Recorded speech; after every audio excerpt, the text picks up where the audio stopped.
No. Wait a minute. No. Wait. Asexuals. No. Wait a minute. No. He can't Because say someone's that. going to say, well, don't forget about the asexuals. No. Them bastards are the horniest. I don't give a fuck what nobody says.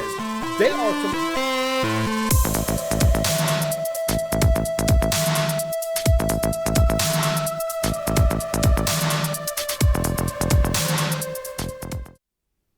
Ready?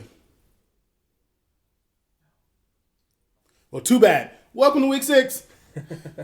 Episode 6 of the Kingz After Dark podcast. We are back at it once again with, 7 episops in. 6 episodes in. Almost 7. Happy New Year! Yes, we say sir. about a month and a half away from now. Yeah. It will release about that time. It'll release about that time. As I'm thinking about it, I might actually do double episodes per week and get them caught up to a week and ahead. Because I realize we talk about if we talked about stuff that was completely disconnected from like the news cycle and stuff like that, I think the 5 weeks in advance will be fine. But we do talk about stuff that's like pretty current, so it might be nice to like release more close to news coming out and stuff like that. But yeah. So I might be making that happen, or I'll try to make that happen. It has been a fun learning experience. Yeah. There's a lot that goes into this shit. Like between obviously the editing, the cutting stuff together, the uploading. Yeah, just so y'all know, Blitz has been taking care of pretty much all of that stuff. So the things that you've been seeing, the first few episodes that are coming out here, have all been done by Sir Blitz. And that's why they look terrible. Nah. So if you have any complaints, If you have any complaints, shoot it at me. Actually, put it in the comments below. Yes, but no, like I was gonna lead into, you've been doing a great job. Quite the opposite of what you were saying. But no, you've been doing a great job. I know some of the people that we know who have listened to it have really been enjoying some of the stuff that they've been hearing and seeing. So They have. And that's for all three of that's because of all three of us. all 3 of us for sure. But I just know, I'm just thinking about all the editing that takes place. As it turns out, 2 hours of footage is a lot to edit. Yeah. And so and there's still a lot. it takes at least 2 hours usually. At least. I wish it was at least 2 hours. I wish it was just 2 hours. Like, If you just had to watch through it once and be done. just be done. Like, all right, upload. Like Mary Jane at the end of which Spider-Man was that? Spider-Man 2? The game. Where she does it is Spider-Man 2, where she has her podcast, and she literally she literally ends her recording and just hits upload, and that's it. And it's done. And it's done. I wish it was that easy. I so wish it was that easy. But yeah, no, there's still so much I'm learning to do. Things I'm getting good at. I'm like I've got a good process built up now for it. So hopefully I'm gonna be able to get through the other episodes a little bit quicker. But yeah, like stuff like you have to. So the fun bit is, and if you're an editor, please let me know I'm doing this wrong. Like, please, like, tell me smarter ways to do this. I work in DaVinci Resolve because it was free. If you got some tips and tricks, I am more than like open to hear it. But so the first thing I do when I edit an episode is obviously line up the audio. So get the mic audio figured out with the video audio. I know there's ways to do that. You can set time codes to everything, but you have to set that up properly. And I think my phone's not set up to do time codes properly yet. But yeah, I have to line up the audio and then listen through literally the whole episode. Because by the time I get to editing it, I've completely forgotten any like highlight moments, all that fun stuff. And I have to go through and I have to mark where inserts go, where our names pop up, where reminders go, put in the subscribe, like, and comment button, all that fun stuff. So I literally have to listen through it. A, remove stuff that needs to be removed, for one. B, put in those inserts where they're like appropriate. And C, just make sure like weird shit isn't said, that we haven't said people's names and all that shit. So literally the first like 3 hours is just listening to this shit again. Yeah, like prep work. You have to mark everything, you have to detail everything, so that as you go through and do everything else, you actually know where stuff is. Yeah. And like, go from there. I don't know. I understand. It's one of the reasons why editing is really fucking hard for me as somebody with ADHD. Right. Right. Because it takes especially when it's like when I at work we get like an hour of audio and it's like 4 different things. Right. And usually, in order to trick myself into working with my ADHD, I put on something entertaining in the background. Mm-hmm. Right. But you can't. You can't do that with the fucking you video. You can't do that with the video. With a video or audio, you gotta. Because guess what? You have to pay attention to the audio. Mm-hmm. Woohoo! Man. And then And then you got people who say, "Editor, put in an explosion." like, eventually, if I hate you, by the way, No problem. because I have to put that in now. Make it good. My best friend, everybody. eventually, we could get to a point where you could have somebody marking that stuff live. Yeah, Would save that's a the lot of next time. thing I want to look into. Cameraman, I'm gonna have you figuring that out. Okay. Good. But like, yeah, no, so that's like the next step, right? Is now that I've figured out what I'm doing to at least get the episodes out, how do I actually do this fucking process to make everything better? Yeah. Like, I feel like professionals probably have somebody like transcribing things as they're happening, right? Very possible. Or, like, I mean, more than taking likely, notes like you have and like notes. a Yeah, well, with Hayward or Riddle, podcast I listen to all the time, they have they have their editor Casey, who's on every Zoom call that they have, and he's not participating; he's just marking. literally at. Okay, that's how. Because I was thinking, I was like, okay, I could probably have like Izzy, like just at times if something like kind of goes on and we switch a topic, like literally just make a note of this is the topic, or if like we have to pause for some reason, get up, move around, or something needs to be cut out. All right, mark that down for the time because that would make it so much faster. I'm wondering if there's any way to like, if there's a file that we could use or like use DaVinci. Mm-hmm. Like, I don't know how I could basically mark in DaVinci the times, You can. That's what I do. but then Or you you- could just drop the Oh, video you mean like drag and drop it in? and then it would be marked where it needs to be. Basically, it would probably be a little. Drop markers in live into the file. So I think at the PK, I'm not sure if it's the PKAF that exists in for PKAF. audition. But that Maybe. would be like a You custom can do. Yeah. thing. Yeah, it's stuff to learn, as it turns out. This is part of that process, and a lot of the reason as to why I wanted to go on and just start doing it, because this is the thing that would have scared me before, like trying to start a new project.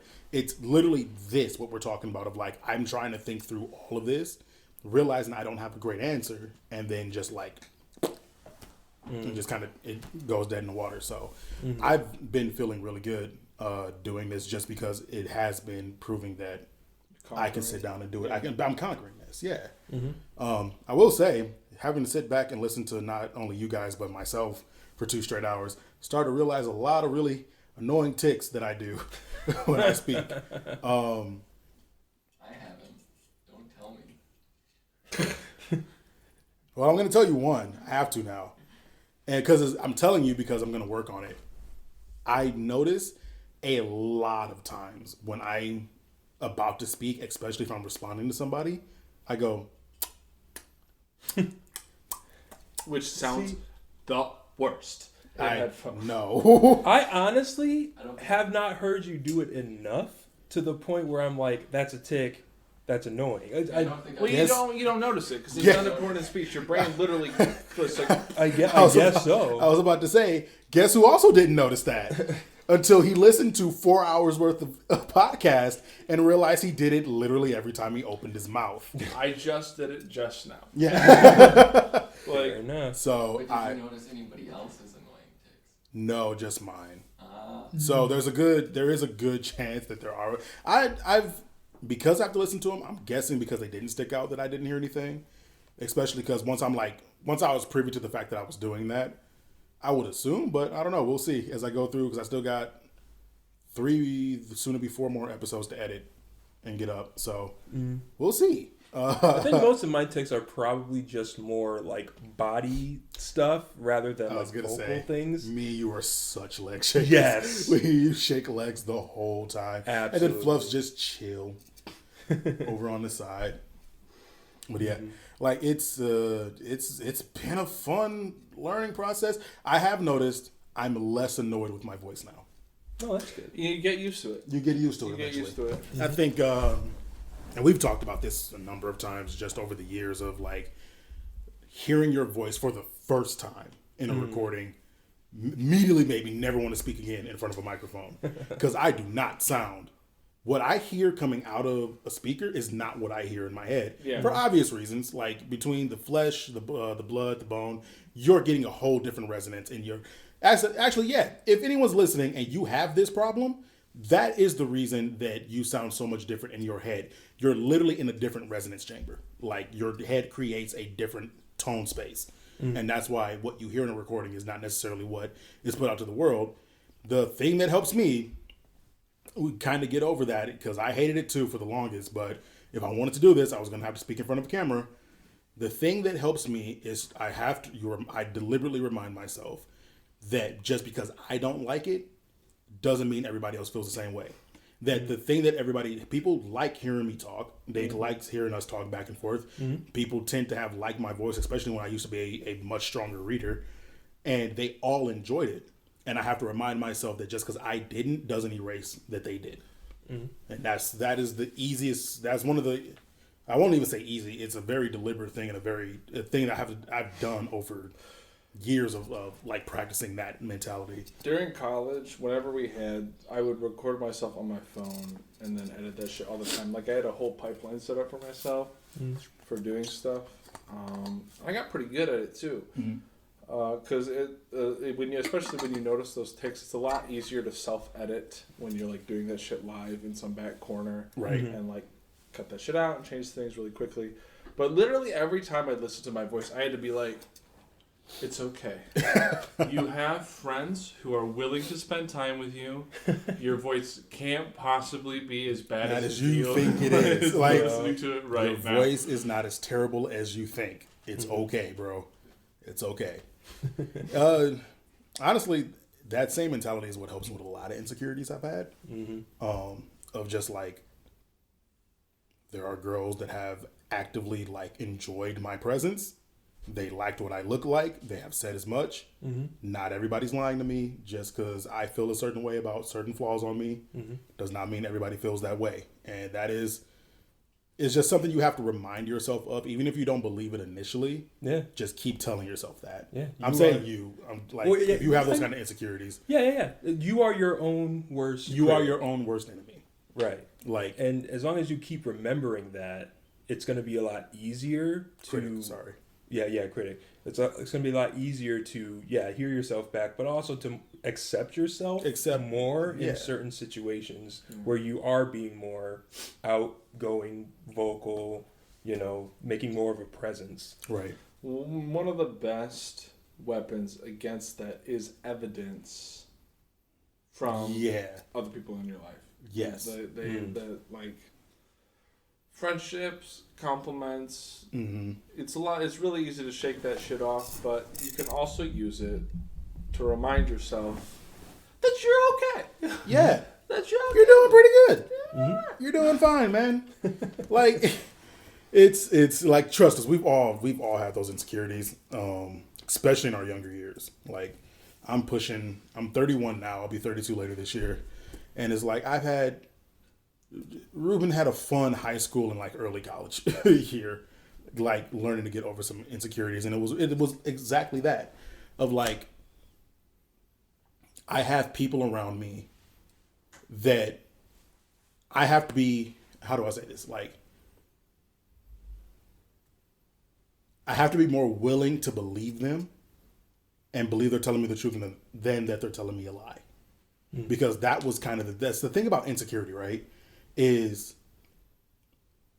it's that thing that'll eat away at you until like anything anybody says that's positive about me can't possibly they're lying to me. They're just saying that to make me feel good. Like you're just empty words. Like, and it feels that way. And like I'm telling y'all, that was me for a lot of years. Like that was, oh my God. But there just hit a point of like, these people wouldn't still be around me if they didn't like me. And so I can't believe everything that they're saying is a lie. And so I'm going to choose to let them. So, and I think one of the best things I've ever heard, and this was in recent years, but the best thing I ever heard is, you're not ugly, you're just not your type. And I think that's one of my favorite things. You want to know another really great saying that I've heard that's very similar? Yeah. You're not ugly, you just stink. That's a SpongeBob quote. That's a SpongeBob reference. Anyway, continue. You're onto some great stuff. I just thought that would be funny to slide in there. Continue. I mean, honestly, I'm so off the rail right now. But yeah, no. It's the insecurities they came up a little bit when I started the editing process. Luckily, I'm not brand new, like with the whole streaming thing, I got pretty used to it. Mm-hmm. The hearing my voice more in a consistent basis was a little bit jarring for a bit, but luckily I've gotten more used to it. It's not, and especially when I think back to like when I first ever heard myself get like recorded, like I'm a lot more like, okay, that's my voice. I'm happy with that. I'm cool with that. I'm starting to, what I hear in my head is starting to match what I've heard that goes out into the actual world. Yeah. And that has been doing wonders for my psyche. Yeah. Like I remember back when I started to do some like YouTube content creation stuff with one of my friends back in the day. Some of my very first YouTube videos is just kind of similarly started off like this, or it was just like, all right, I've thought about doing it, talked about doing it, I'm just going to do it. Just going to do it. And it was, like you said, it was very jarring seeing it all back after like recording it and then starting to edit it. Is like, oh, that's what I look like. Oh, that's what I sound like. But it's just like, well, I'm just gonna put it out there. Whatever happens, happens. And you just keep going with that mentality. After a while, you just start to kind of get used to it. And then I started to actually do streaming, which was a little bit different in the sense that you're actually talking live to people and stuff. Right. So there's a little bit of that nervousness. But you know, you and I both have had kind of that interesting experience as well. But I had someone ask to see my underwear. Already? That was a weird one. No, this was back when I was streaming. It was not long after we moved in here. And I was doing a stream, I think one of my first streams in the office. And it wasn't even that many. I think I actually was like the only person in the chat. Like at the time, I had like 6 or so people like viewing. And like this one person was like, "Oh my God, you're so handsome." I was like, "Thank you." And they're like, "Can I see your underwear?" All right. Time to ban you out of here. All right, Brooke from One Piece. Right? Chill the fuck. I was going to say this up. Like, that was okay. All right. Yeah. But yeah, it's. I feel like it's too forward, but can I see your panties? Right, literally Brooke from One Piece. Right. But no, I think that's the great thing about what we're doing is that it's only gonna get better and easier as you know we keep doing this. We keep looking at what works, what doesn't work. We keep refining the process. We keep getting new equipment, new things that work good for us. I think it's just going to continue to grow and get better as long as we keep going with it. So yeah, I've been distracted now. I can't stop thinking about this. Do you guys ever like want to see panties? Has that ever been like the second discussion of today's podcast episode? Yeah. Has that ever been? Kingz After Dark, baby. Like, it's a trope, right? It is a trope. But it's a trope that's always confused me. I guess you're gonna miss the panty rate. Like, is it like? Because there's the question of like, okay, panties in general. Like, there's just panties on a table, and then there's just panties when someone's actually wearing them. Because there's a I love seeing an attractive person not wearing very many clothes. Same. Yeah. All right. Like that's a pretty good experience. That's not something I'm going to turn down 90% of the time. Never. Yep. But the focus for me isn't the undies themselves. It's what the undies in context. Like right. And like once they're off, they don't matter to me. I don't look at those no more. Panties, I don't care about them. Yeah. I've never really understood the fixation with an object that is like in proximity to that, because there's something else I'm interested in. I'm now more. I'm just curious if that was a similar experience for you guys, if you were also confused, or if you're like, yeah, I've never get those. I'm gonna huff them. So okay, my connection. I feel like this could be an iceberg. it probably is honestly.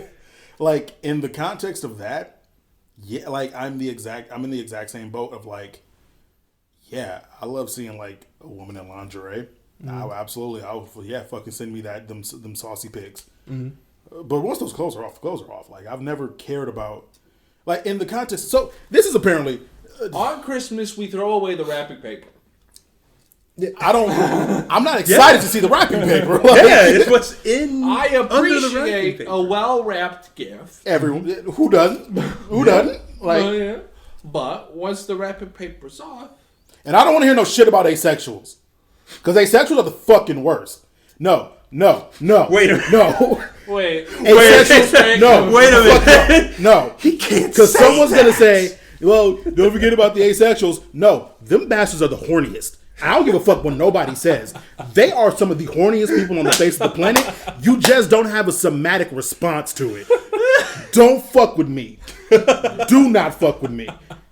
Like, I have comments. The comments. I've seen the fucking depraved ass shit you motherfuckers Get your hands off. Get your hands off the keyboard. Take them goddamn hands off the keyboard. Actually, no. Comment. Argue with me. We need the engagement. We need the engagement. Please. Please argue. Yell at me. No. I've had many asexual friends. I had an asexual girlfriend. You want to know what they're really all about? Fucking porn all the goddamn time. They just don't do nothing with it.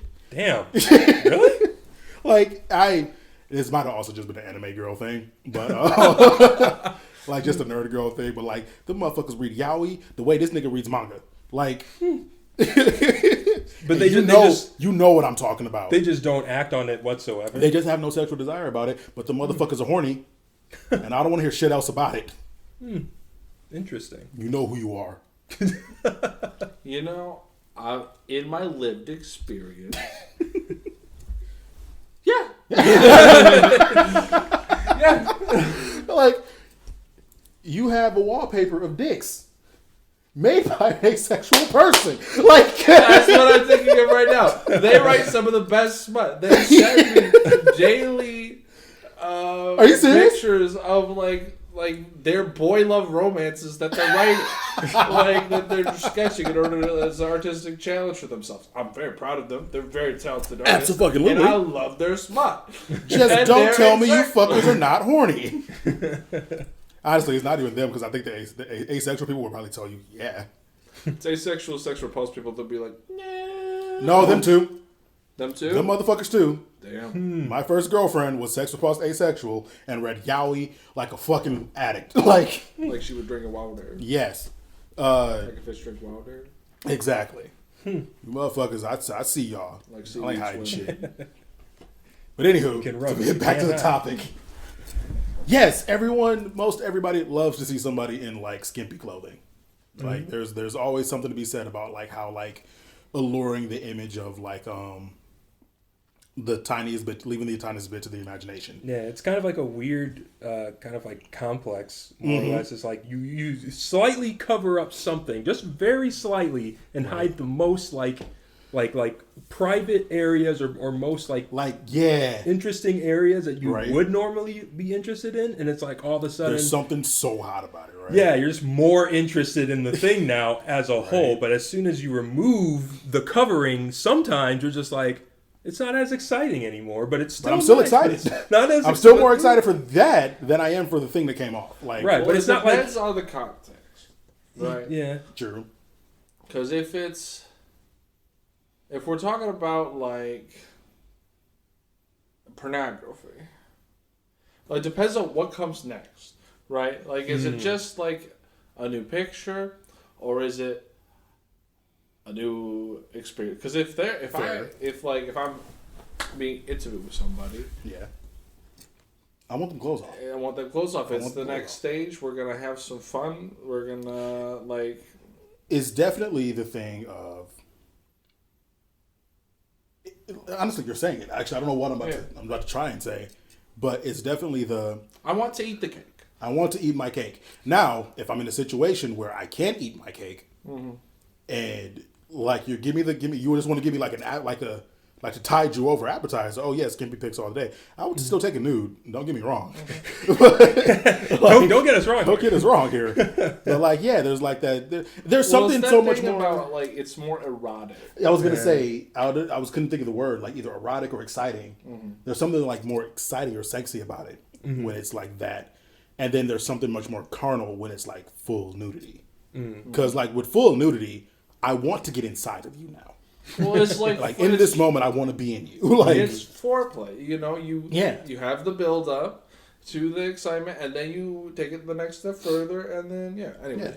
But it's like the whole. So with reading, by building anticipation, you heighten the level of excitement, and then you nut harder. Like with that's the sound it makes on the ceiling. Oh my god. That is a powerful. I still have to show you the clip from Scary Movie. I don't think you've ever seen it. I think I have to show him that clip. Did you ever see Scary Movie? You know the one? Yeah. Yep. Oh man. Oh my god. But like scrolling through Reddit, apparently panty sniffing is a big thing for a lot of men. And I'm like, I don't care that much about panties. Like just as a clothing item.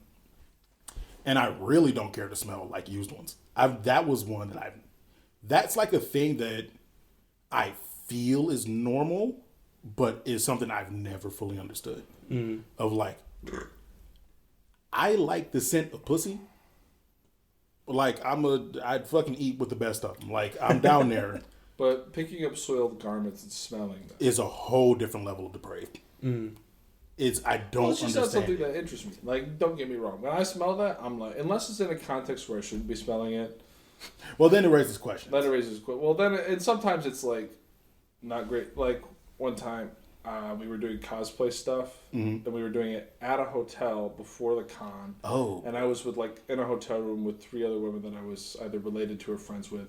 But they were using the bathroom very consistently. And I very distinctly remember walking into that bathroom and being like, Jesus.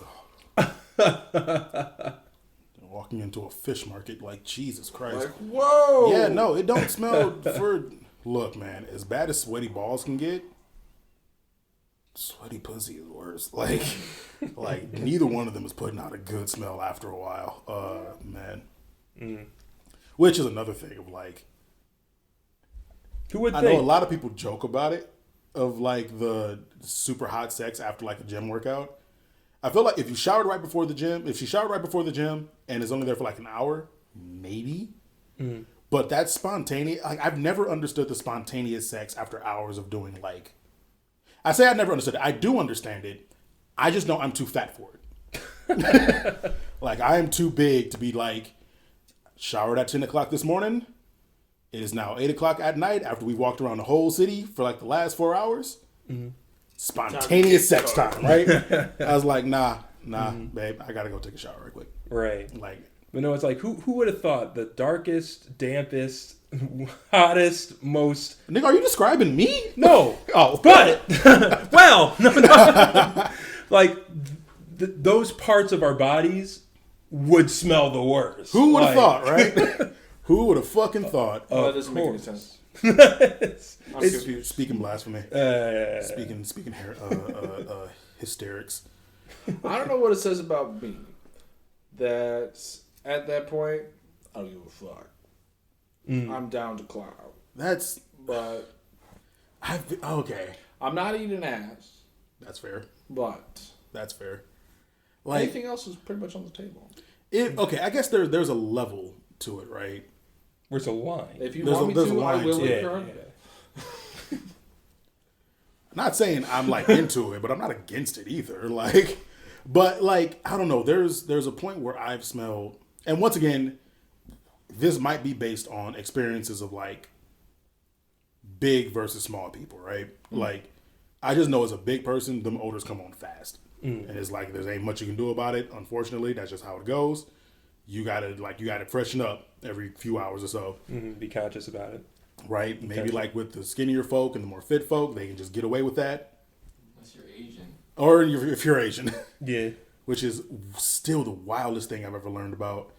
is that for whatever reason they just don't. I'm so jealous. Biologically, they just don't sweat as much as And they don't have body odor. Yeah. Yeah. Or as much. Or as much. Yeah. Like the whole they don't have body odor thing, I think is a little interesting because it's like you're still shedding skin cells and But they you do. can't get deodorant in Japan. Or Well, tourists I have think- had trouble getting I think Really? that I should say I Huh. would say that with normal hygiene practices, Yeah. they don't have body odor. I think Yeah. that it's still possible for somebody who doesn't like bathe. Someone I was gonna say Bathe someone who in doesn't face. bathe or someone who's doing like high in like But I think- high levels of like working out. and But it's stuff. not There's like also me a where if Mhm. I don't put on deodorant in 3 hours, I will smell bad. Mhm. Like, yeah. And, like there's the other thing of like they do hot springs, they do like hot places, like they definitely sweat because you wouldn't be able to do that kind of stuff without sweating. Well, I think there's specific compounds in your sweat that the bacteria are eating. Yeah. Right. So if you don't produce those compounds, then there's no bacteria, or there might not be the colonies on their skin to begin with. True. I guess the point. I guess my thing is I don't know. I've heard the claim. I've never looked into the claim as to like exactly what it is about. We need Kiwi. We do. Where's Kiwi? He don't know either. Let's not pretend like he understands the biology of it either. That's just his life. Well, part of me wonders if it's all, or if it's some, or if it's common or less common. But yeah, I know that. I was watching a stand-up comedian last night who was just like, "Yeah, my Asian husband, no body odor, Hmm. no hair." Would be a great life. I'd be like, damn. That would be so very nice. And I'm somebody who has low body hair. Like I really don't have as much body. Like especially on like the arms and the legs and stuff. Like I I'm am not the nearly as opposite. hairy as right. I'm the opposite. I am a grizzly. I got the hair I have Yeah. crispies. all over. Wispies. Howard and Wispies. That'll be something we talk about one day. But yeah, like, God, we have gotten off this topic so quickly, so many What times. was the original? The original topic. This is the triple X episode followed by science. Like, Well, we started talking about. We were talking about insecurities We were. and. yeah, why did Oh, then it's the panty thing panties? come up? Well, yeah. Yeah, I forget what.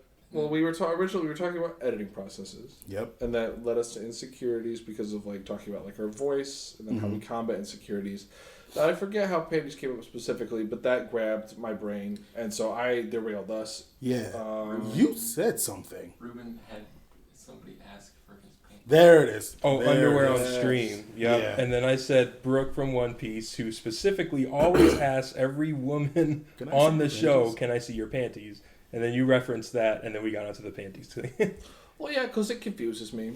It is very. Every it is time he a- does it, I'm yeah. like, "What?" If you're super into panties, let us know what's up. You ain't got to put it in the comments. You can like shoot one of us an email or like a DM, and I want to know like what is it about, and like we said, panties in the context of being like on someone's body or like revealing things, we understand.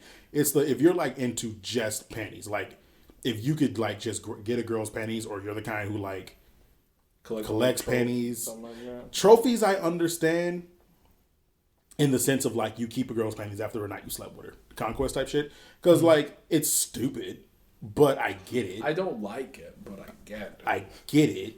But I think the it's kind of gross, but I get it. going through a girl's drawers or your girl's drawers to just take like a fresh pair of panties to look at, is it just because the proximity to like the female body or what?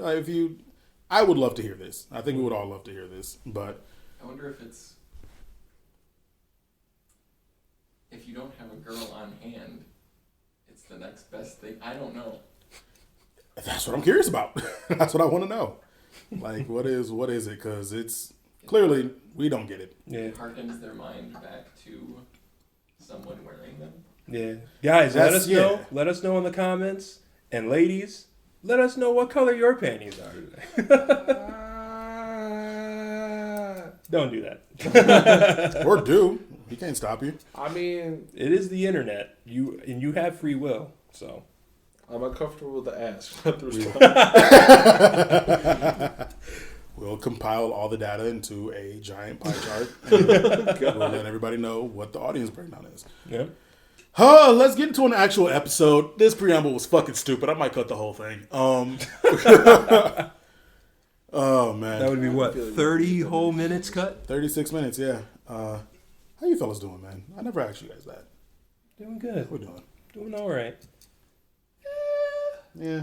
We're doing a lot better than I thought I was going to be doing. Yeah. Mm. For the listeners, Gizmo, my dog, passed away a couple days ago. Yeah. So still a little bit sad about that. He is. The boy is gone. Yeah. Mm-hmm. He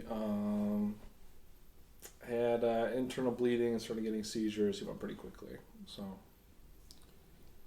Yeah. Quick is right. Like, it was.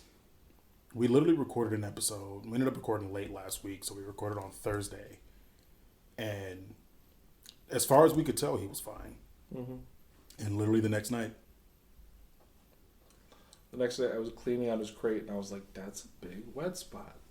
And then he like fell over and started wetting himself, and we were like, "Oh, so this has been happening. We just Yeah. weren't aware of it." Mm-hmm.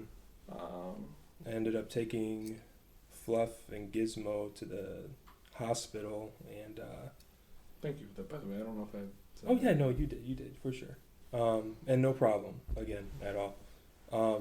But you know, we went down there and saw the doctor, and you know, I wasn't in the room, but you know, I got a text saying that there wasn't too much that could be done. Yeah.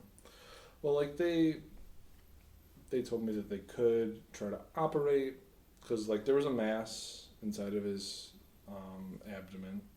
That So there bleeding. was a actual mass. Okay. There's a mass inside of his abdomen that was bleeding, and so we could have tried to remove it, try to give him like an infusion of blood to like replace the blood that he was losing through the internal bleeding, but that would have maybe bought him a month.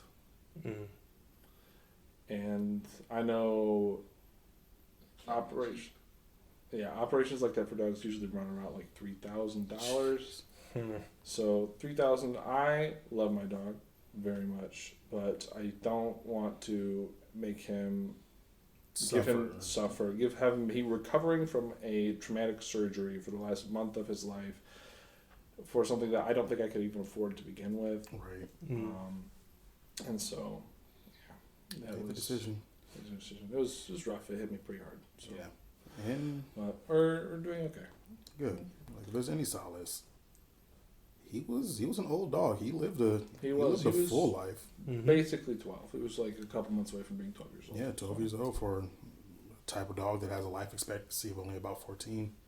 Yeah. Like he got up there pretty high and was still pretty spry. Mm-hmm. Oh yeah. Even if we look back at the timeline of things, some things that had kind of gone down over the last few weeks, and started kind of piecing together that it's likely he'd been having seizures possibly for at least the last 3 weeks, if not more. I would say week at least. Sorry, week. I'm thinking more of like the mood shift. Yeah, the mood shift happened towards the end of October. It was a couple weeks after he got back from Iowa. I think that's probably when whatever the cancer or whatever developed was probably affecting that. Yeah. And then that led to internal bleeding more recently, it's things happen very quickly, very suddenly. Still, deepest condolences to you, buddy. Appreciate it. But yeah, so it's with heavy hearts, even though we kind of just started this and we're getting off the ground, already having to say goodbye to a member. Mm-hmm.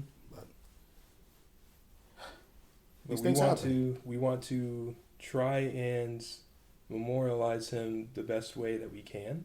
Mm-hmm. So we'll probably be seeing some, cool art stuff happening with the podcast that will include Gizmo within it in the near future. So. Yeah. How are you doing, Ruben? Ruben is doing fine. With this whole, honestly, I've been feeling really good just because of, like I said before, the progress and just like kind of doing this and getting this all set up and going, and like all the social media, all the social media is created at this point, I believe. Pretty much everything is created. I'm getting the Patreon put together now. Getting the tiers and stuff like that figured out. There's stuff I want to try and do with that. There's going to require me to like do some research to make sure it can even be done. But even if that can't be done, obviously the usual tiers and stuff can be set up and all that. So I'm gonna try to get that set up, start figuring out what we can offer people in terms of a Patreon. I don't plan on advertising a Patreon just yet. As of right now, like literally this whole, like I would say like this first like 10 or so episodes is probably literally just going to be about getting the whole thing together and going.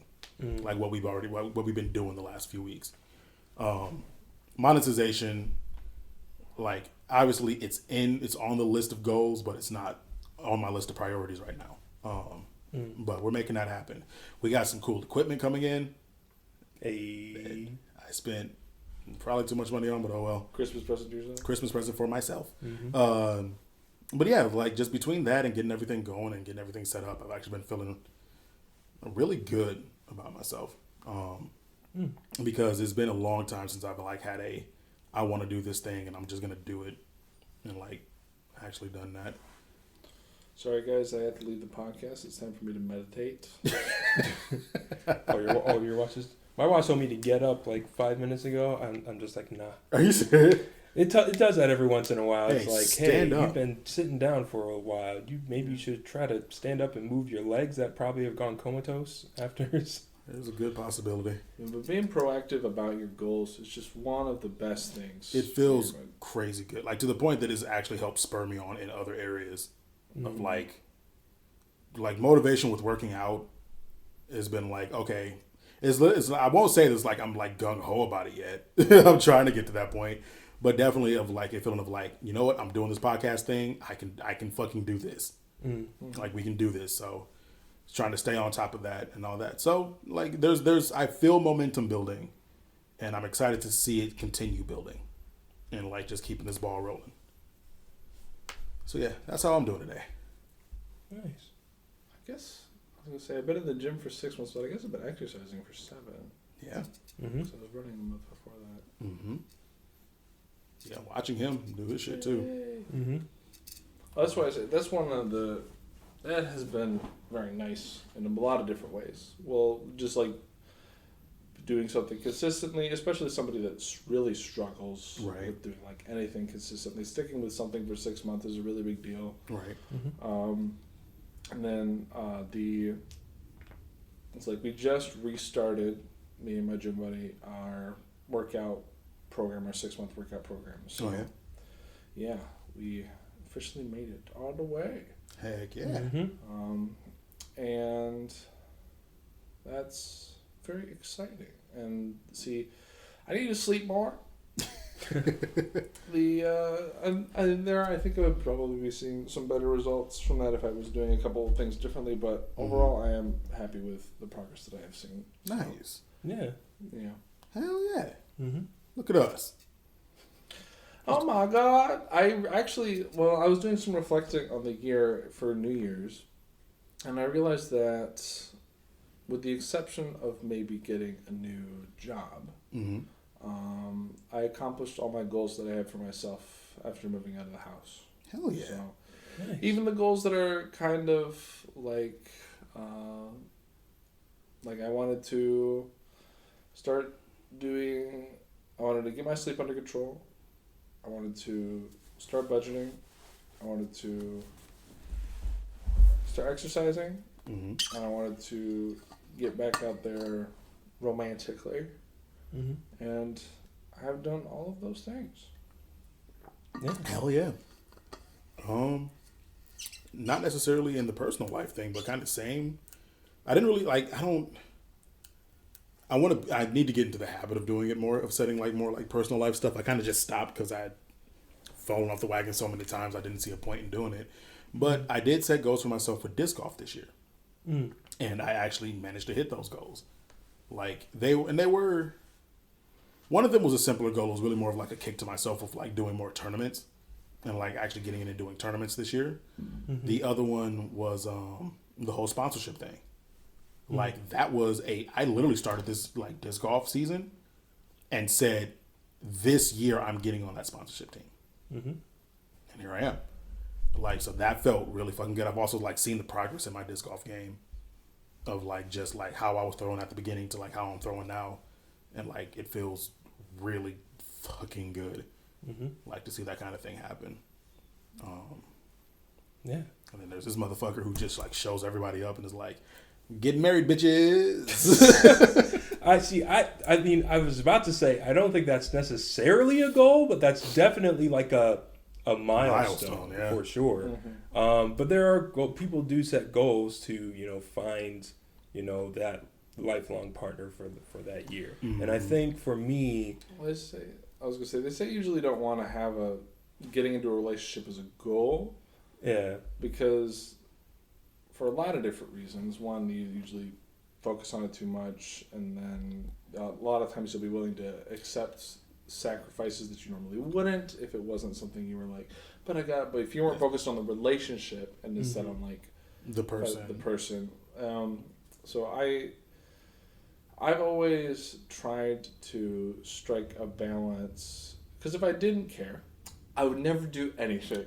fair enough. And then so it's a balance between pushing myself to be involved in doing something Mm-hmm. and trying not to put too much emphasis on it, both for like my own emotional health and for like, because you want to find the right person. Right. Yeah. Well, yeah, sorry to interrupt what you're saying. No, you're good. No, that's true. I think for me, the longest time was just finding that right person, which I never really put any kind of like, okay, this year I'm going to find that person, or this year my goal is to, exactly like be this, be that. Because, I never felt like I needed to change myself in that way, Mm-hmm. I have felt like I needed to change, of course, for other things, but not in that like romantic way. Right. Because I feel like for me, if I were to change too much to try to be somebody who I wasn't in the romantic sense, Mm-hmm. What's the point? Right. I'm going to be entirely different with that one person than I am with anybody else in my life, and Right. I really didn't want that in a relationship. Right. But when it comes to like resolutions in general, I usually don't make like these like big like, okay, this year I'm gonna do this, do that. It's usually more smaller things like, it'd be nice to play more games. Yeah. And I think that's one thing that I did do a lot more of this past year in 2023 than I really have been. Mm-hmm. And the reason why I wanted that to be some kind of like, thing that I wanted to get more into is because... Which is crazy to say. Yeah. It was like a game designer in the game, like nerd. Right. You would think that like, everybody who is a game designer is always playing a whole bunch of games, and typically like it could go both ways with that. Some of the best game designers have played a lot of really good games. They continue playing, right? Like, yeah, but it's like at the same time there are some really good game designers and developers who don't really play all that much, but a lot of times that's just because they're always making them. Yeah, like, well, if you just don't have time, right? Don't have time to play stuff. Like I will almost say almost every like great game designer or anyone working in video games at this point got into it because of video games. I would say there's very few people that are directly involved in the development process that have probably gotten into it by accident. There are a few, but I think for the most part, almost every one of them is a gamer to some degree. Mm-hmm. But it is one of the first things we tell anybody who wants to get into the game design like program. Because like I've had people like their kids are coming out of school or like coming out of high school, and this was back when I used to go to church. Mm-hmm. And they were like, yeah, like he's going out of school. He loves video games. We like thinking they like what you do, because they would all find out I'm a game designer. Right. And they're like, think that might be a good fit for him. I was like, I would never discourage anybody from not doing it. I think it's a fantastic thing. It's very fulfilling. It's very rewarding. But I say that as someone who enjoys doing game development. Mm-hmm. And the first thing I tell them is like, playing video games and making games are two very different things. Entirely different. They are two very different things, to the point of, if you want to make games, you probably have to just stop playing them for a while, because you literally just won't have time in the day. Yeah. I've had many friends too from high school who've seen me go into the program, and they're like, oh, I see what you're doing. It's really cool. Like, you know, I'm thinking about doing that too. And I the same thing. I tell them, okay, yeah, this is making games, not necessarily playing them. Mm-hmm. So like those fucking commercials about like, get paid to sit around and play video games all day. Is like, even as a game tester, that's not how that is. Yeah. Right. Even in QA, it's you're not sitting down with the latest and greatest, you know, but you're finding out what's broken in this broken piece of shit, so that when other people play it, it's not broken. Yeah, which has processes and things you have to do. Filling out documents and tickets and answering people's questions and forms. Right. And like, hey. And like, even like, you don't, it's not about you getting a game and just playing through it to make sure you can play through it. No, you are bashing your character into a wall every couple pixels just to see if he can bust through. You are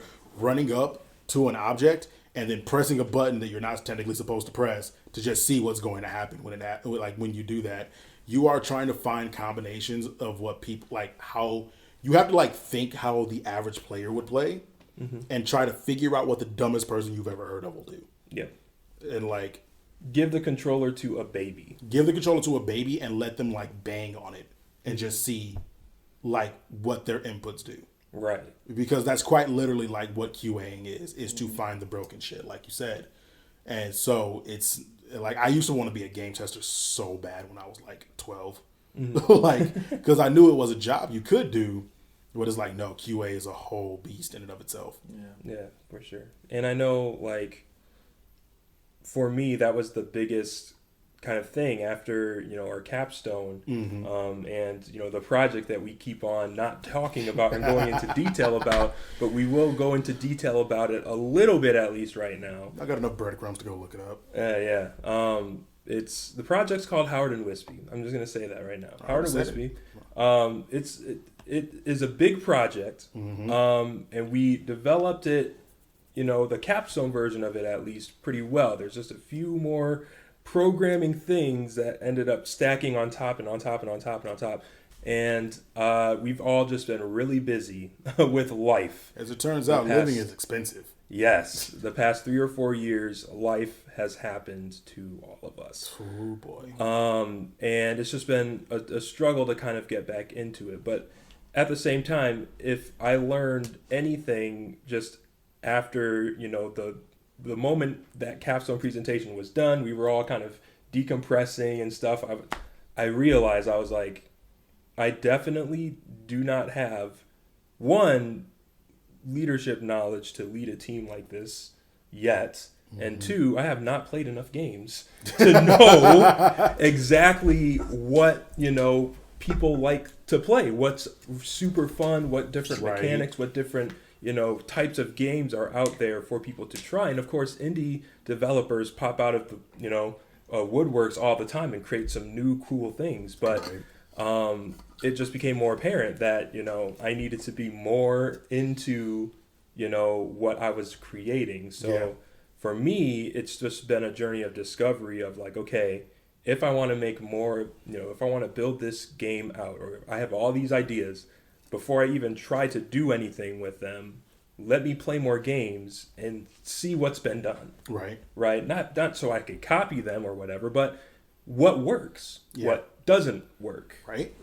I just need to do a lot more research in that area. And so I'm kind of on that journey right now. And I think this past year, with the light goal of saying I want to play more games, I feel accomplished in that, and the fact that I've learned a lot about mechanics, what people like, what people don't like, why people do things that they do, you know, i.e., you know, play testing, you know, what breaks stuff, what doesn't break stuff. There's just a lot of rules when it comes to game design that not a lot of people think about.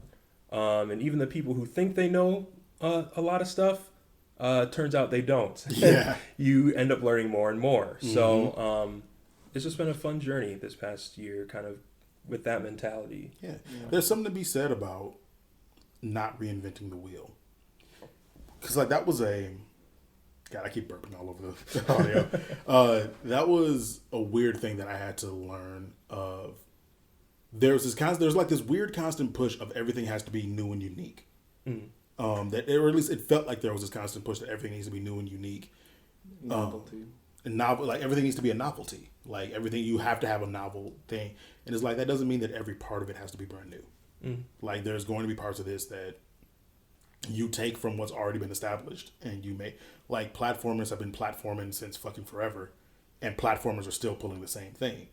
Like, yeah, you put new stuff over it, you put a new, like, spin and twist on it, but there was a long time where I was like, no, this game idea has to be 100% unique and a completely new play style and a whole new system and all that bull. You don't have to like you said, you don't have to completely reinvent something in order to make it engaging and entertaining. Yeah.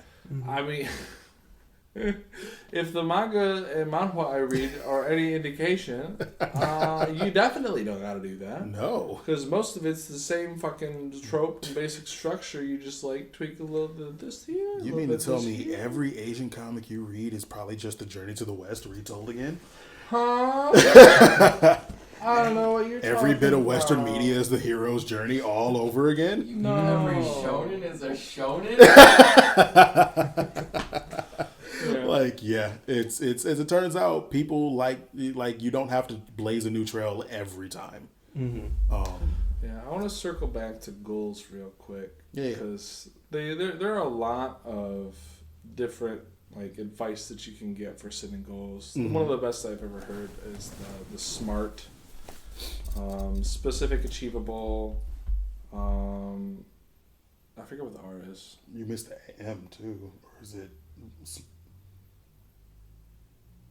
Well, you can Google it. I honestly, I didn't really want to get into that now, but I want to get if into it. you are ever, like, curious about, we're going to Google it. Okay. No, you can keep talking. The goals, when we're talking about, like, New Year's resolutions or, like, long-term goals like that, I've always tried to set goals for myself. But I always try to set goals for myself, not necessarily because I want to achieve those goals, but because I want direction. That's fair. Right. Goals are, like, for me, have never really been about achievement. They've been about being able to push myself forward. Because otherwise, it's really easy to stagnate or not take steps towards the things that you care about and you want for yourself. Right. Like, one of the goals I have for myself is purchasing a house in Italy. Yeah. Right. There are a lot of issues with doing that, but I set it as a goal for myself because it means that I have to be more financially responsible. It means that I have to be thinking about what I want for living. It means I have to be saving money, right? A lot of different things that that I want for myself are tied up into that, right? And if I don't achieve that, hopefully I'll be able to achieve something even better for myself. Right. Or that fits, because it's also okay for things to change. Yeah. Right? Like, to realize that, I want to prioritize my relationships in Grand Rapids more, so I'm actually not going to be spending 3 months of the year out in Italy. I'm going to be I want to figure out how to spend my time here. But I've been, moving towards this goal so I can take the resources I put towards that and move it towards here. Right. Or even just, like, the experience. But yeah, so that's how I've always felt about goals. Like, when I don't know if you guys went through anything like this, but in high school, when you were trying to figure out, like, which college to go to and what your major should be and stuff like that, like, I was in paralysis for a while because I didn't freaking know what I wanted to do. Right. I had no freaking clue. And so eventually I just was like, I'm just going to pick something. I'm going to run with that until I either figure out it's not for me and that'll get me. And whatever my destination will be is what my destination will be. Mm-hmm. So, and I'm pretty happy with where I've got myself. It seemed like it kind of worked itself out, didn't Yeah, it? it was pretty cool. Yeah. Like I'll say lucky enough to know that I wanted to go into game design. Obviously, the whole figuring out what school to go to, that was a thing for a while until luckily KCTC just fucking fast tracked us into Ferris. Like, so that kind of worked itself out. Mm-hmm. But yeah, no, definitely there's a for anyone who wants to know, the SMART goals, the SMART technique for setting goals is SMART: specific, measurable, achievable, relevant, and time bound. Because I know that's one thing I always hate when someone brings up an acronym and they never say what it is later on. But yeah, like I will say, like looking at this, I realized one of the biggest problems I've always had with setting goals is that achievable part was always I would set very grandiose goals and very like, dude, that takes an amount of years you haven't, like, you've barely even like experienced in your life before. Like I'll set a goal of like, I want to be like a professional drummer, which is that's actually not a bad one. But like I want to be, when I say professional, like a master class drummer, and like I want to be like shredding with the best guys who've been playing the drums for like 30 years, and I was 15 at the time, right? But like there would never be like you said, that in between goal, like those in between steps and knowing how to break stuff down. That was the biggest part where I never broke things down into achievable steps, and it took a long time to learn how to.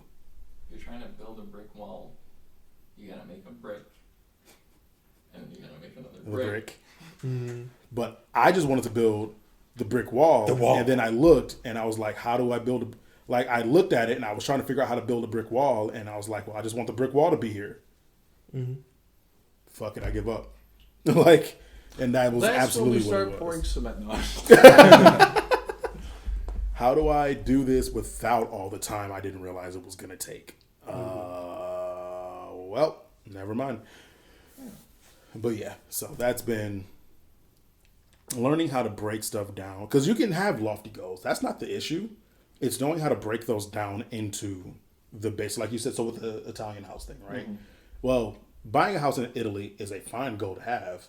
But then it's like, okay, what does that mean? It means I need to build capital of some sort so that I can have the money to buy a house in Italy. I need to have my passport ready to go. I need to have, I don't know how visas work with Italy. I need to start building myself towards getting a visa in Italy, which itself can be broken down into many different tasks. And it's funny, like I'm saying this now and I'm realizing you can tie this right back into game development. Like if you guys play video games or you ever watch a movie or listen to a show or read a manga, it doesn't matter. Almost everything you see is not just created. Like it's not like they don't go from I want to do the thing and just do the whole thing in one go. That's just never how it goes. There is a countless amount of hours dedicated to just breaking it down to its base parts, so you know how to so that you can achieve one part of it. So like with writing a comic, probably one of the first things they do is write a script. You have to get actually even before that, they get their story figured out.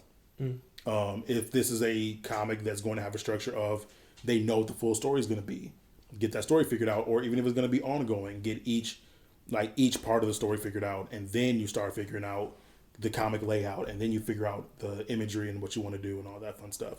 With video games, you start with like you start with the vision, and then you have to break that vision down to all its components. How am I going to build it? What software am I going to use? Is it going to be 2D, 3D? Is it going to be like the side scroll and all that fun stuff? And then okay, you have to break each one of those steps down into their base components of okay, if this is going to be in 3D, I need to be able to model it. I need someone who can texture. I need someone who can do UV unwrapping. I need someone who can do animation on it. I need someone who can do rigging. With programming, you need someone who knows how to do network programming. You need somebody who knows how to do mechanical programming. You need somebody who knows how to do architectural programming. And by architectural, I mean literally system architecture, who knows how to handle data and what to do with that data so that we're not crashing all over the place. And it's like just about everything in life is that way. There's next to nothing. Building this fucking podcast and this channel and this brand is like just a microcosm of figuring out how to break stuff down so that I can just go on and get that piece figured out. And we get those pieces figured out. And we figure out how to interconnect all these pieces and get them all, and like just getting a part figured out so that we can move on to the next thing and go. Like you can always have a vision, but know that your vision is not the steps either. Like there's never a single step vision to anything. All right. I'm tired of the mushy shit. Let's get to our normal bullshit. I'll take a quick break. Let's take a quick break. Yeah. We'll get back to it. You ready? Yes. Motherfucker, are you? I'm letting it run in the background. All right. Doing his dailies. This motherfucker is running dailies. Doing his dailies. Yes, sir. It's a grind. It's It a is grind. It's a It grind. is a I grind. get it. I All actually right. have to do my dailies still. Let's I get have to make into. sure that my Dow companion isn't left with some useless piece of shit. That's fair. Fair enough. And we're never gonna tell you guys what the game is until we get sponsored by them. Raid Shadow. Okay. Here's a question for y'all. How do you know when you've made it? How do you what is your vision of who would you have to get sponsored by to say that you made it? Or to say that we've made it? That's a good question. Anybody? McDonald's. Fair. I'm just playing. Fair enough. McDonald's is one. Most mid-sized content creators get sponsored by things like. Well, it really depends on the goals of the company. True. Because like a lot of companies tend to go with smaller creators because they want to create a more personable like relationship and image, right? Like BetterHelp usually goes with mid-sized to smaller creators. Right. Something like KiwiCo, and then there are much more corporate accessible podcasts like I can't remember the examples, but it's always wild when like you go from listening to content that's like typically just people shooting the shit, Right. to like something that's a little more highly produced, and then all of a sudden you go from like people just reading some ad copy and making jokes to a McDonald's ad. Yeah. And you're like, wait a It's second. like, so it's funny. Markiplier, Distractables does that. Of like the podcast with Markiplier, My Skirm, and Lord Minion, and they're just like three dudes, like three friends chatting shit. I mean, if you want to talk about Dookie, It's a phrase I picked up from the UK. They're like three dudes like being stupid. It's almost like they have it set up almost like a game show, but it's really more of them just like they have a topic that they like to talk about and kind of throwing back and forth. But they're also like fucking Markiplier, one of the biggest YouTubers, like one of the biggest like gaming YouTubers on the planet. And so it's like that exact thing of like three dudes being stupid, but then you have like a 15-second McDonald's ad roll going through and like fully produced, like working back and forth with those companies. And then you have stuff like one of the podcasts I like to listen to, Castle Super Beast, where they have like, they just kind of, they get their email printout and they read that for Manscaped or whatever. And it's still like high quality. And I think I actually prefer that over the corporate shit because people are more willing to listen to that because it's just you guys instead of like this whole produced thing. But like, I'm gonna answer the question I asked to you guys of like, I feel if we can land a Manscaped, a BetterHelp, and I would almost say a Boxu sponsorship. man, if we got a Boxer sponsorship, That would be my like. If we landed those, that would be the point where I'm like, I'm not gonna say anything. Oh, we're else in 'cause this I don't in want to this. give away shit for free, but no, yeah, fair enough. Boxer sponsorship would be great. Boxu sponsorship would be dope. Like those are the three like I think of like like the BetterHelp one is the one I see a lot with a lot of the content creators that I do listen to, especially in the podcast space. I'm thinking about like what is it? It also depends on how you define made it, right? Because to me, that would be at a point where like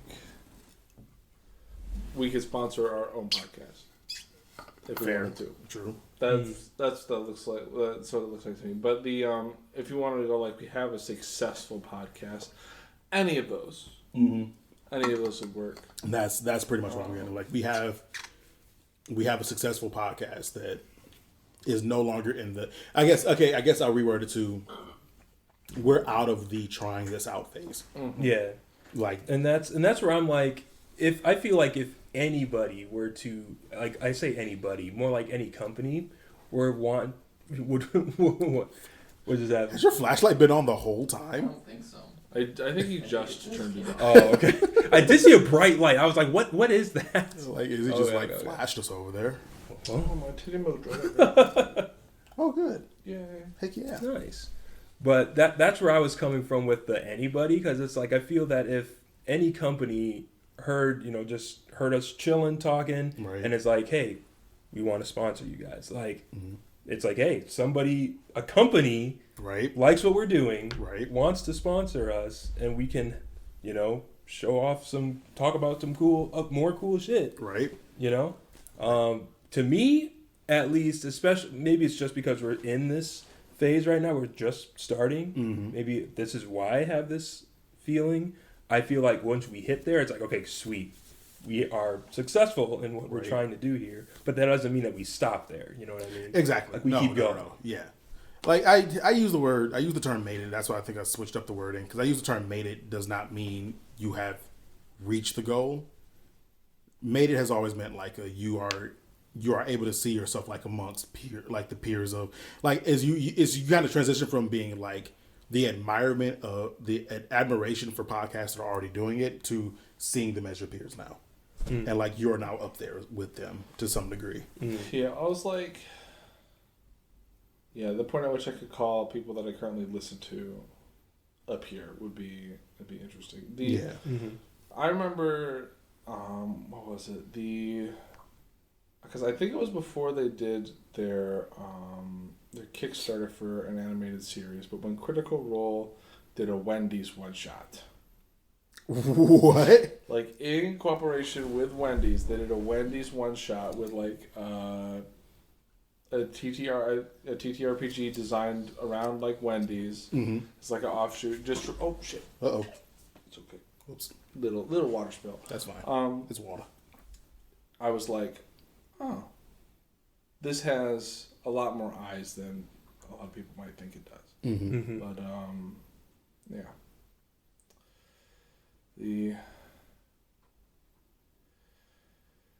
I don't know. It was a bonanza brew. It's always fun when you lose the plot of what you're saying Yeah. as you're saying it, isn't it? I've done that a number of times. But yeah, that's again, it's like getting a company to recognize us as a platform for them to be able to, even if it's just as a platform for them to be able to sell their stuff, right? Yeah, which, I mean, of course, that's what the goal of any corporation is. You dig? Right. But like just being at that point of like, we got eyes on us now.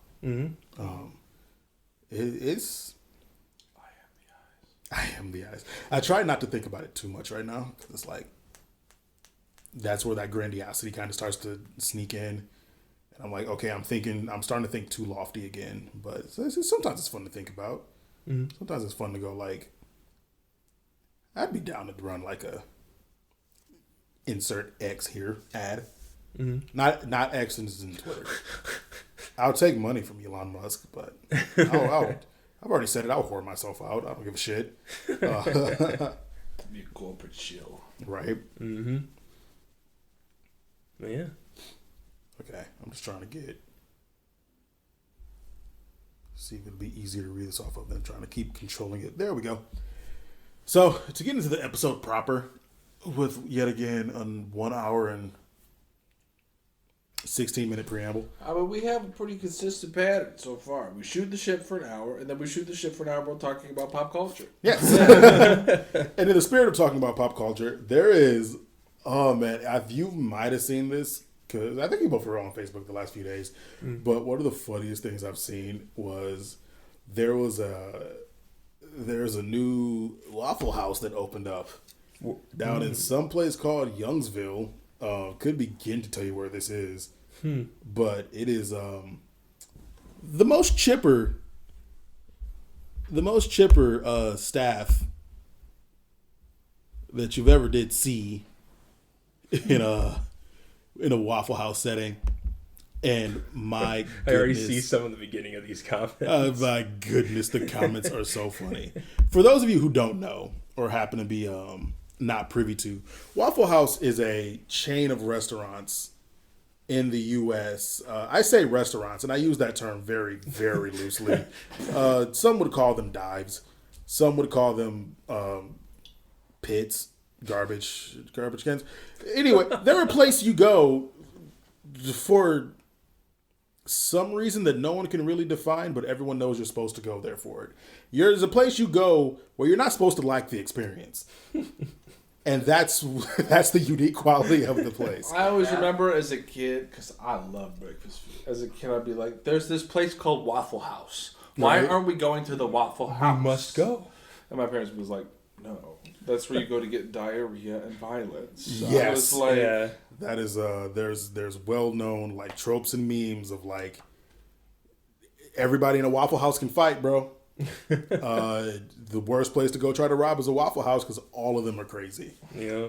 Oh I think man. I've only been to one Waffle House a long, long time ago when I was younger. I don't remember anything about the experience at all, but every time Waffle House was mentioned since, it's just been negative. I've never heard somebody have a positive Waffle House experience. Right. well, it's a lot like Denny's after midnight. Yes. It's 2 a.m. Denny's. Yeah, anybody But like all day. who's there doesn't have a good reason to be there. Yes. They're here as a reflection of how their life is going right now. That's Waffle House. In that vein, these fucking comments are so funny. These comments were so funny.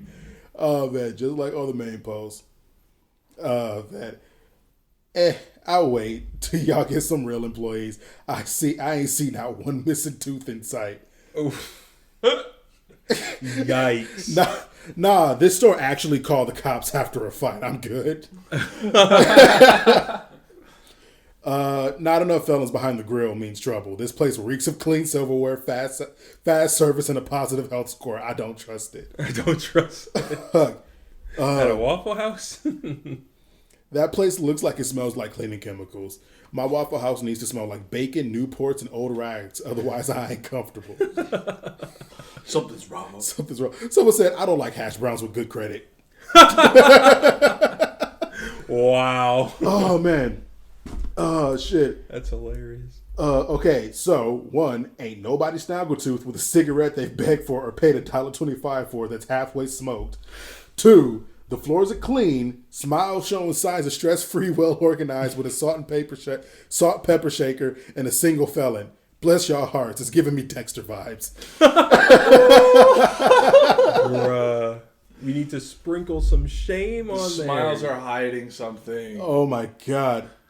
Dishes clean, tables clean, employees polite. Nah, I'll pass. I'm looking for a good meal. Like, Jesus, bro. Man, people with the fuck in. I wonder how much it's done for that restaurant, honestly. Honestly, probably a lot. If I had to guess, probably a lot. Yeah. What the fuck? Oh, that's right. Yeah, that's Michaela. Okay. Hi, Michaela. You interrupted the podcast. You scared me. Welcome. You can come say hi. No, you can't. No, you come down here and say it to the people. No, thank you. Fair enough. What? Now you have to. No. Oh, man. Lack of felonies, tattoos, and nicknames. I don't even see who gonna yell out the order loud enough. who are going to count on their fingers and give me a different total every time? Who going to count on their fingers and give me a different total every time? Who's going to joke me when I order? Where's the person who's going to call out? Who's pregnant with number 4? Who's going to say, thank you, baby? And they hand me my food. I'm going to wait until y'all get the Waffle House culture right. Oh, man. Fair. This gives family environment. I'll pass. Holy shit. It's like, it's making me picture a corporate training for the Waffle House. Right. But it is for Waffle House as like Waffle House is, not as they would want Waffle House.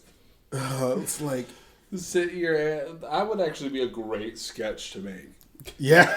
That would be a great sketch. What if they leaned into it and just updated all their advertising to be what people think Waffle House is? Oh, that'd be like great. That would be impossible, but not really. Well, in this age, in the age of memery. Oh, I they feel like absolutely they already could. tried to clean up their image with the song Waffle House and it didn't work. I mean, with Wendy's pulling what Wendy's pulls all the time on social media, true. I feel like Waffle House could, maybe try to do a little something degenerate if they wanted to. I both love and hate Wendy's Twitter. Yeah. Because on one hand, it's really funny. It's really good shit. But look what it has done to the commercial landscape. On the other hand, I don't like my corporations having personalities. Fair Apparently, legally, there are already people that's already too much. Yeah. All right, I don't. The personification is manipulative, and I don't like it.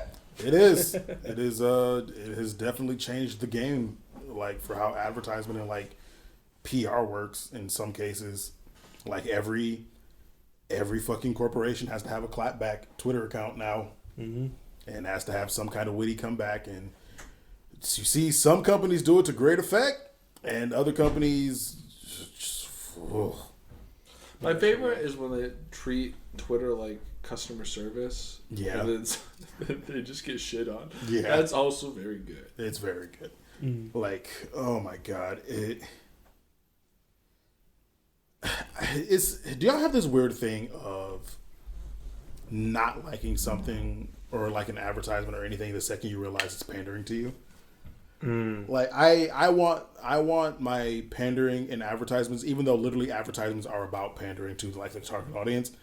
I want it to be hidden from me. Yeah. I don't want to know that you're targeting me. Yeah. I get ads now on Facebook where it has my name Yeah. on the ad. I hate those. I'm like, dude, stop. Don't put my name on this. Now I don't want I this wasn't at going to click you already. Now I really don't want to click Now you. I'm scared. all. Now I'm scared of you. And I don't like this. Because, like, a pop-up ad on Facebook, it's way different than a personalized email. Right? It's way different. Because it's like driving by a billboard, and the billboard's like, get it. Yo! Wait a minute. How fucking nuts would that be, though? If you're just riding down a highway I mean, and every billboard, like, personalized to the driver's name rolling past it. I mean, it gives, that idea gives Well, that's why we need ad-enabled lenses in our eyes so that everything can be customized just to you, and we can be so much more effective in delivering them. Yeah. I mean, like, the LED thing in I think it's Detroit's airport, where it's like you look at the screen and, like, right when you scan your ticket, it, like, flashes LED lights at you, no matter where you are, telling you specifically where you need to go, what your information is for your flight. I've never heard about this. Really? Yeah. No, like somebody developed this ginormous, like I think it's LED. I could be wrong about that, but I like every vaguely know pixel. what you're talking about. Yeah, like it's like multi-directional, like LED pixel things, like hundreds of them, No. aimed specifically at the person. See, the thing is, the reason why you think I know this is because of the traveling I did. Probably. I always flew out of Grand Rapids. So anytime I went through Detroit, it was terminal to terminal. It was They never, had I it never went in. Didn't they have it at Vegas too? Isn't it that like? If they did, I did not pay attention at all. I haven't been caught up with how that I technology. might be thinking of has- something different. Vegas, everything was flashing at you though. I wouldn't be surprised if there's something there too. Right. But like I know it was big, maybe like a year or two ago. Are you talking about the thing with like the blue arch? Is that No. okay? This is different. We'll have to look this up.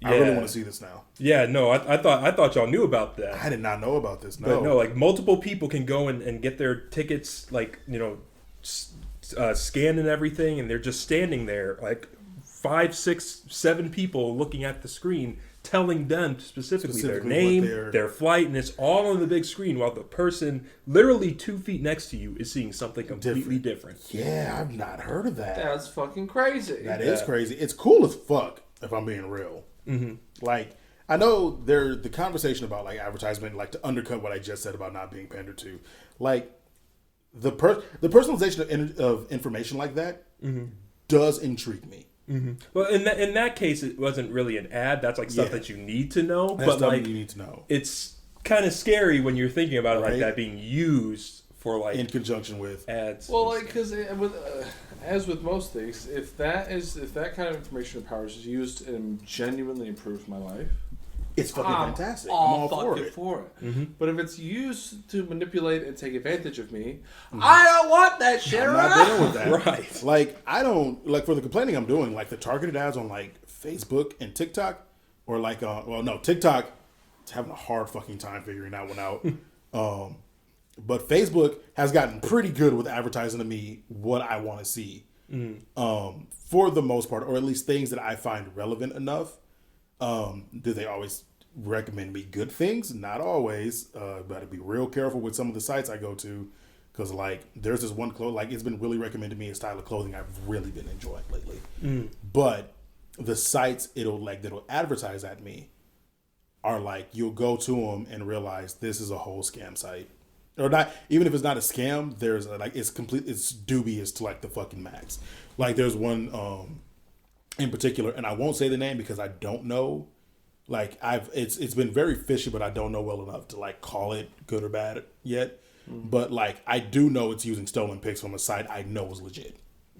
Like it's some of the clothing and the model. It's doing the thing. I don't know if y'all have ever seen this, but it's doing the thing of it took a pic of the model in the clothing and just cropped the head out.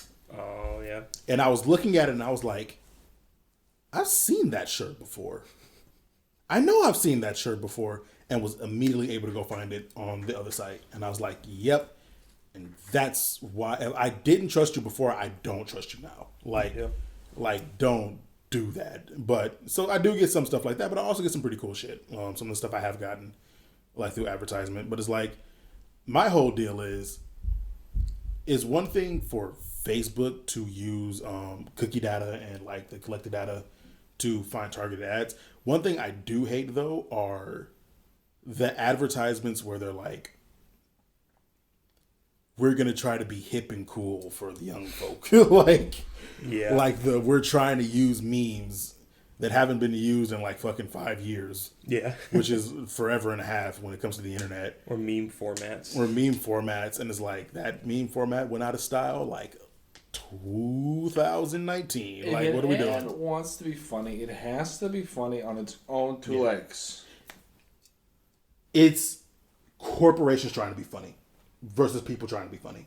Because there are some ads where you can tell the person who made it is like either an intern or just someone who doesn't give a fuck about their job and was just fucking around with some shit, and like they know memes. And then there's stuff where it just reeks of this was a corporate process that got here, because you're referencing something that has been out of the meme cycle for at least 6 months. Because it's a big difference between using data-backed meme selection versus like somebody who actually has a sense of humor. Someone who has their own personal like Reddit account making shit and just happens to be making it for the company, and the company's like, yeah, dude, do what you got to do. But yeah, like, because young people be getting jobs. Yeah. But yeah, no, that was this fucking Waffle House. It goddamn, like, it was my man in the middle looking for Curious George in the boots. Oh man, internet never fails. But let's go on and get into some news topics that you kind of brought up. And Actually, I don't want to talk about this one yet. I want to talk about this first because there's two bits to this. So, Boomerang Fu.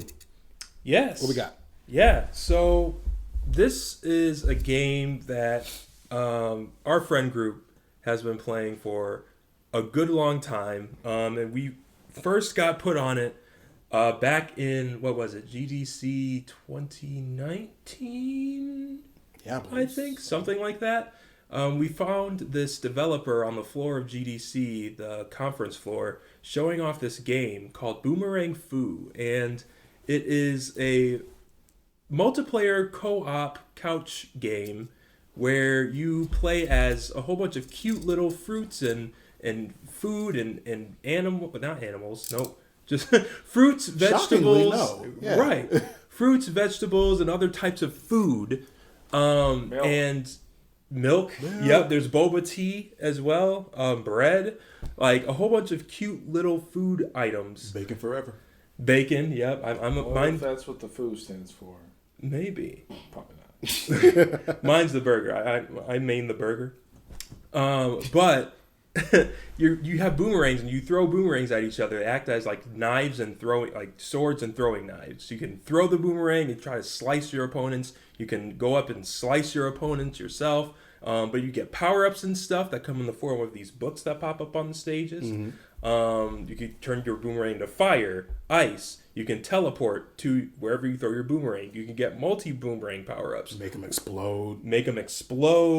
Telekinesis and just like aim your boomerang wherever you want using the force. Like, the game is so much fun. It's like up to 6 players can play at once. And it's not online, though. That's the sad thing. It's not online. Everybody was hounding the dev about it, and he's like, we are not doing that because this game is meant to be played on a couch with your friends in person. We don't do that multiplayer online stuff, even though there are leagues that do multiplayer online Boomerang Fu. Do they do it through Parsec? Yeah, pretty much. I was about to say, so if you want to play Boomerang Fu online, get Parsec. Get Parsec, which is free and a awesome tool. Parsec is so nice. So good. Very nice. Parsec is basically a screen sharing / like control sharing software with some of the lowest latency like I have ever seen amongst anything. Like think like what's the thing scammers like to use? Well, there's also RDP. Think like a remote desktop, but like for gaming. And with like the low latency you expect from that. Mm-hmm. It is crazy how powerful this tool is for it to be free. Right. It's nuts. But sorry. Mm-hmm. Continue. Yeah, no. So, yeah. Amazing game. Every single time we get together as a friend group, and I've shown my family this game as well, we always want to play this game and we always talk crap to each other. Yeah. And the fun times never stop coming because there's always something crazy that happens every single time. Every time. Yeah. Mm-hmm. But this game has been out since 2019, 2020, and there really hasn't been too many updates, really just patches here and there. There was one update where it added some more stages and some more like characters that you can play as, but there really wasn't too many like new game modes or anything crazy added. But recently there was a announcement, less of an announcement, more of a post by Boomerang Fu on their social media and in their Discord that was a highly requested mode, and that people were kind of already trying to play in this based game already, but it wasn't really working out. Mm-hmm. But hide and seek mode. And the developer was like, this is a very highly requested game mode, and I think it might be fun too, so let me just start developing it. And he put this out like 3 or 4 months ago. And I don't think we've heard any updates on it quite yet, but we have heard that they are working on this and do plan on at some point in the future putting it in the game. So that's fun. And it would be interesting. It would be kind of a new take. So we're excited about it. I've told, some of my family members who played a lot with me that might be coming. They're excited about it. But yeah, again, one of the most fun party games to play ever. It is a ridiculously good time. Yes. And like quite literally every time like a group gets together and you have your Switch, we play Boomerang Fu. Yeah. It is, and it's weird because normally I don't like games like that. That's like kind of head to head, any kind of competition. Like I'm not an FPS person at all. I do not like first person shooters, especially if I have to. And I say especially, it's mostly because of like all experience I've had playing FPS was always in PvP, and I suck at that shit. So I've never liked FPS for that reason. And for the most part, I don't generally like head to head combat anything. But Boomerang Fu is such an arcadey feel to it that it is fun every time. It does help that I win sometimes too, as long as you and Mac aren't fucking teamed up. Yeah, it is definitely more fun as you keep playing and you figure out what combos work with what cool things you can do with matching up different power ups. Right. Like I don't know like how hard it was to develop, but like looking at all the intricate ways that you can combine your power ups, I'm like you had to really think about like, okay, if this person has multi-boomerang and explosion and teleport, like at what point do we allow the explosions to go off before the person can teleport to their 5 boomerangs that are like out on the field? Like, I don't know. There's just so much to think about, I think, development-wise, that like I'm just like, dang, that's hard to make. The systems interact so smoothly, and there's so much variety of the way you can do with your abilities. Boomerang Fu is truly an excellent game. It is. Yeah, for sure. The style is great, honestly. Like the cutesy, simplistic it's style. Very almost voxel. Actually, I think it is voxel. Is it? I don't think it's not voxel. It's not voxel, but it's almost, well, it's like it feels pixelated like that. 2D. It kind of feels. I think like it is that. voxel. Not in the character design, but I think in the level design, it's like a pretty voxely kind of. I think they just have blocky, soft levels. I don't think it's voxel. Not necessarily. Oh yeah, no, you're right. You're right. Yeah. It's a very, very simplified, stylized art style that is very cohesive. Yeah. And allows and reads very well too when you're playing. You don't have to you're never fucking confused when you're looking at a map. I was gonna say, I've never lost myself on the screen, short of being like in disguise. Yeah. Right. Even then, usually I know where I am. And it's another game that the soundtrack is really good. The soundtrack is really good. It's really good. It's like kind of jazzy, almost better than it deserves to be. Yes, for being real. Yes. What's up with these indie games having just bomb soundtracks? Right. Like, who are these like god level like musicians and composers that are just like hidden away until some random ass like little indie game comes out and is like, "Can you do some music for us?" They're like, cracks knuckles. Right? Oh man. But I would. Was there any news about them doing? Oh no, okay, I thought you said they were doing like a sequel. No, or was it just this game mode? It was really just this game mode. Hide and seek would. I don't know how that would work. Short of making everybody get off the couch and go stand in the other room, or making the secret get off the couch and go stand in the other room while everybody else goes to hide. Right, and that's the question.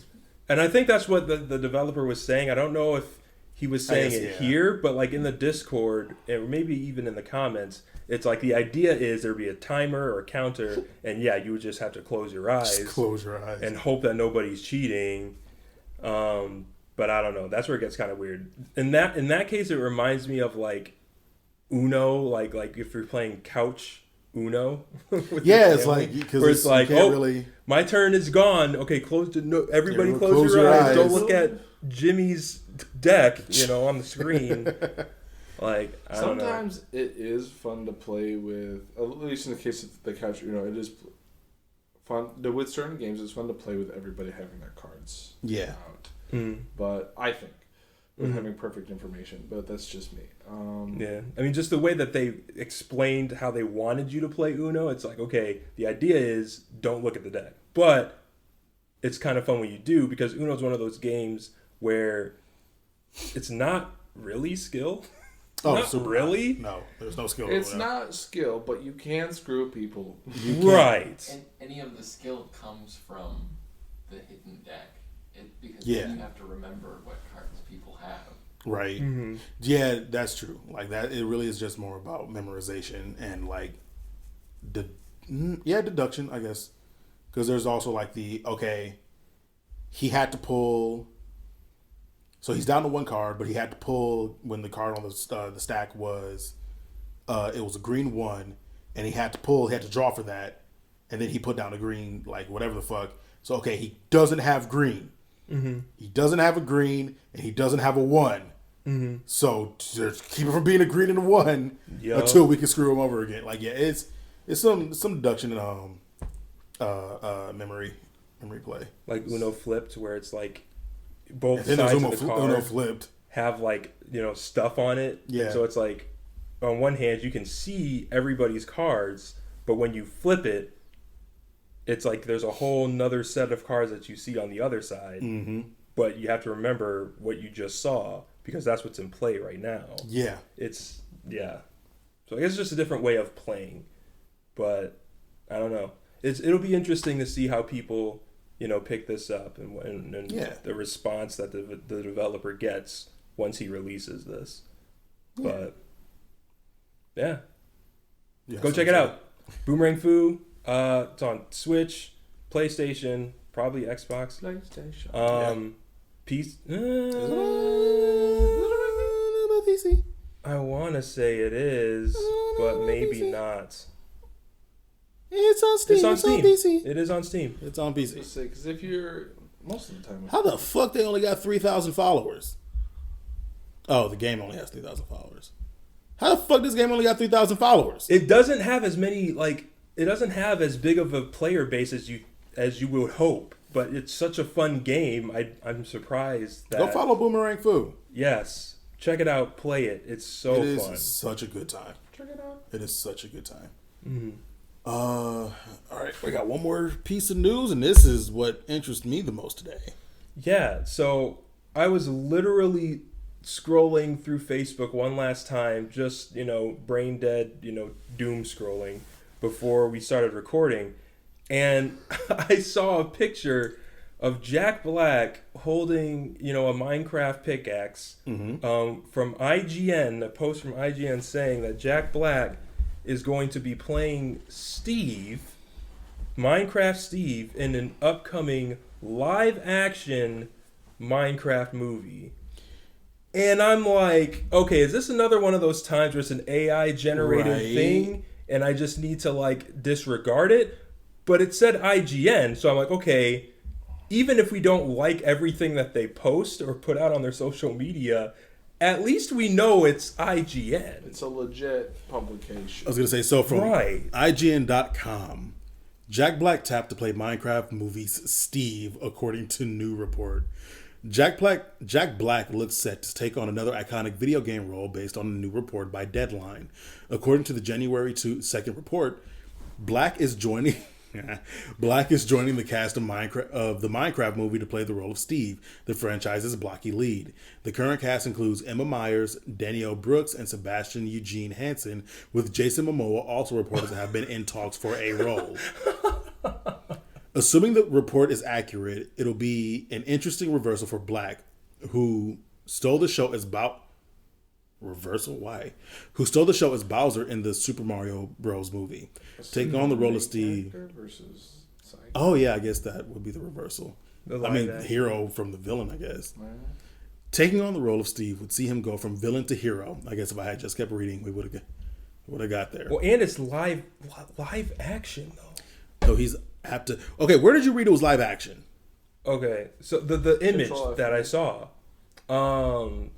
it says in the image, Jack Black will reportedly play Steve in the live action Minecraft movie. Oh yeah, that's just the promo image. Oh wait. Is that also from? It's what the article. Did I say that out loud? Click Deadline. Yeah, I'm about to. Let's go to Deadline right quick. Like it seems because like even this headline IGN doesn't mention live action at all, so that might have just been a bit of incorrect information. Maybe Is it clickbait?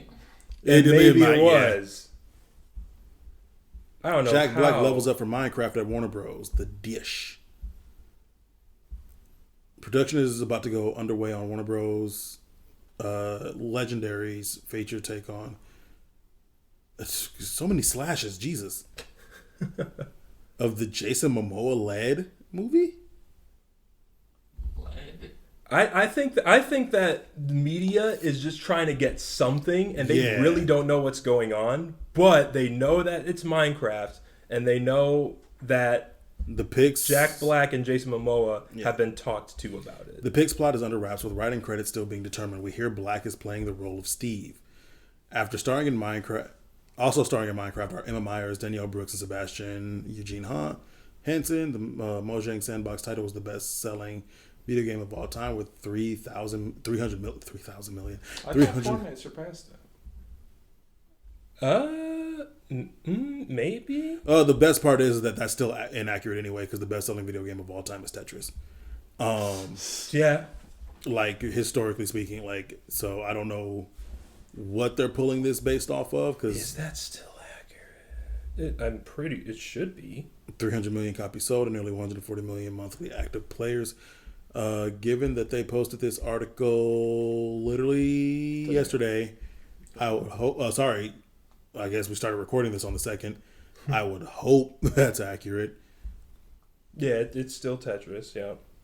I'm reading this through right quick to see if bunch of names. Stuff about Illumination, stuff about Legendary. I should start Golden Globe. Yada yada yada. Heuristic wanted me for yada yada yada yada. Control F. I could, but then I have to type, and I don't want to do that with my one hand. Yeah, there's nothing about it, whether or not it's live action or not. It looks like. So I think IGN just kind of jumped the gun. Yeah, clickbait. Or just either clickbait or got told some incorrect information. Minecraft is number 2. Who's number 1? Tetris. Yeah, Minecraft. Grand Theft Auto's number 3. Grand Theft Auto's number 3. Wii Sports, number 4. I think Fortnite is kind of difficult to put it as a best-selling game because technically the game is free. I think it probably has a larger install base. I don't think you can measure it in best-selling because there's no copies of Fortnite to sell. Well, there is the monetarily, it does. Monetarily, yeah. It's fucking grossing bank. Fortnite isn't in the top 10. Yeah, because I think technically speaking, you can't buy Fortnite like as a CPU, CPU, like SKU. Like there is no. It's a free to play game, so it's hard to like say what copies of it sold. I suppose, yeah. Mm-hmm. But Fortnite makes a ridiculous amount of money. I think if you looked at, like I said, if you looked at install base, I think that's where you'll see the number be different. Because I definitely have it installed, but maybe I played it once, but I don't play it regularly at all. I don't at all.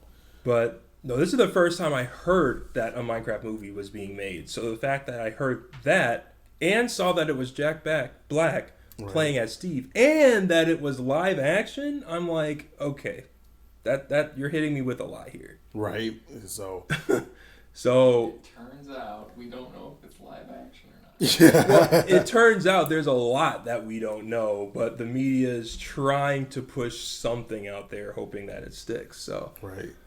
Yeah.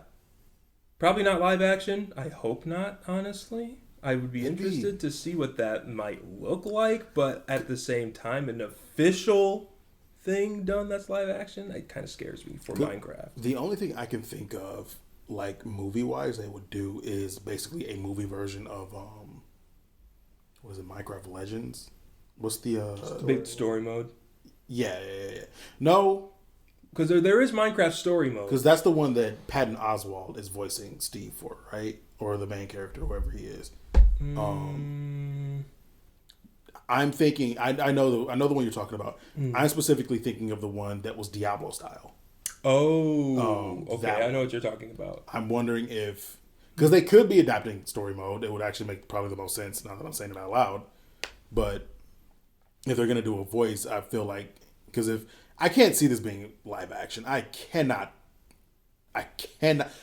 Oh, that's a lie. I can see someone being dumb enough to try and make this a live action. My question is, what's the plot? But thinking of the plot, if they're gonna do story mode, why not just have Patton fucking Oswalt do it? The guy who already voices the character. Mm-hmm. And if it isn't gonna be story mode, the only other thing I can think of is either they do something completely original, which like I guess you could like tell because it is because for as much as it is a sandbox, there is technically a quote unquote story to Minecraft. At least in the sense there is a goal. There is a goal to achieve, and there is a secret goal after that to achieve. But even then, it's still like you can't really tell a structured story with that unless you're making some shit up, or maybe they like fucking. I don't know. I feel like you could do anything with it. The thing, like, you could do anything with it. That's because, there are people who remember story maps. It's been a long time since I played those, but there are plenty of people who told some pretty kick-ass stories using Minecraft. Which is true, but for a Warner Bros. Legendary Illumination, like, level thing. I don't know. It's one of those things of like it's the kind of thing we see YouTubers do with Minecraft versus like hearing and seeing a full like established production companies doing that. It's gonna be interesting. Like it's gonna have to be an ears to the ground type deal. Yeah, and maybe I'll find this answer if I just look it up more. Maybe they did say it in this article, but who's the director? So they're hoping to release it in 2025. Yeah, I saw that. Which doesn't Jared make sense. Hess. I feel like we would have heard a lot more about it if it was going to be out in a year. Right. They say it's giving train wreck. I don't disagree. Okay, Jared. So USA Today reports it as live action, but I can't find any other publication that reports it as live action consistently. I think that might be more of a rumor at the moment. Any trailers are fan made. Mostly it's just speculation. The IMDb page has a description, but apparently it has changed multiple times. Really? Right now it says that a young girl has to set out to save the overworld from an ender dragon, but apparently it's gone from Steve surviving in the overworld to that. They've swapped the ender dragon for the wither. So that's not something you can trust at all. It's really up in the air at the moment what it's going to look like. Fantastic. Interesting. Looking at Jared Hess, he directed Napoleon Dynamite and Nacho Libre. Is he who's directing the film? Yeah, he's the one who's going to be directing Minecraft, apparently. I wonder if really there was like else. a press release that's somewhere that we would have to be like a member or something in order to tap into. Very possible. Very possible. That's an interesting bit of news. Like, I don't know what to... The first things first, I need them to confirm it's not live action. Yeah.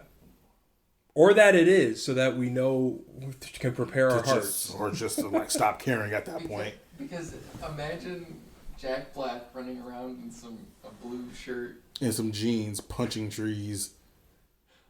Like how Minecraft is this going to be? Yeah. Jack Black. Isn't Steve Black? There's been some weird debate about the tone of his skin. His skin, like Steve, the character. At minimum, he's brown. Yes, but like that's the weird thing about. Actually, did they confirm he's black? I don't know. They might have confirmed he is black. I don't know. I don't know. Looking that up right now. That's the hard bit. Because I know his skin tone is in such a state that it's like it could just be tan. I mean, we could know be brown. Alex, who is the female version of Steve, I guess, the other version you can be. The female He's protagonist. Irish. Yes. Yeah. Like, well, she is lighter. White, visibly and red lighter. hair. Yeah, she's Irish. So that is a great question. I never actually thought to look up. Is Minecraft Steve the single most frequently whitewashed character?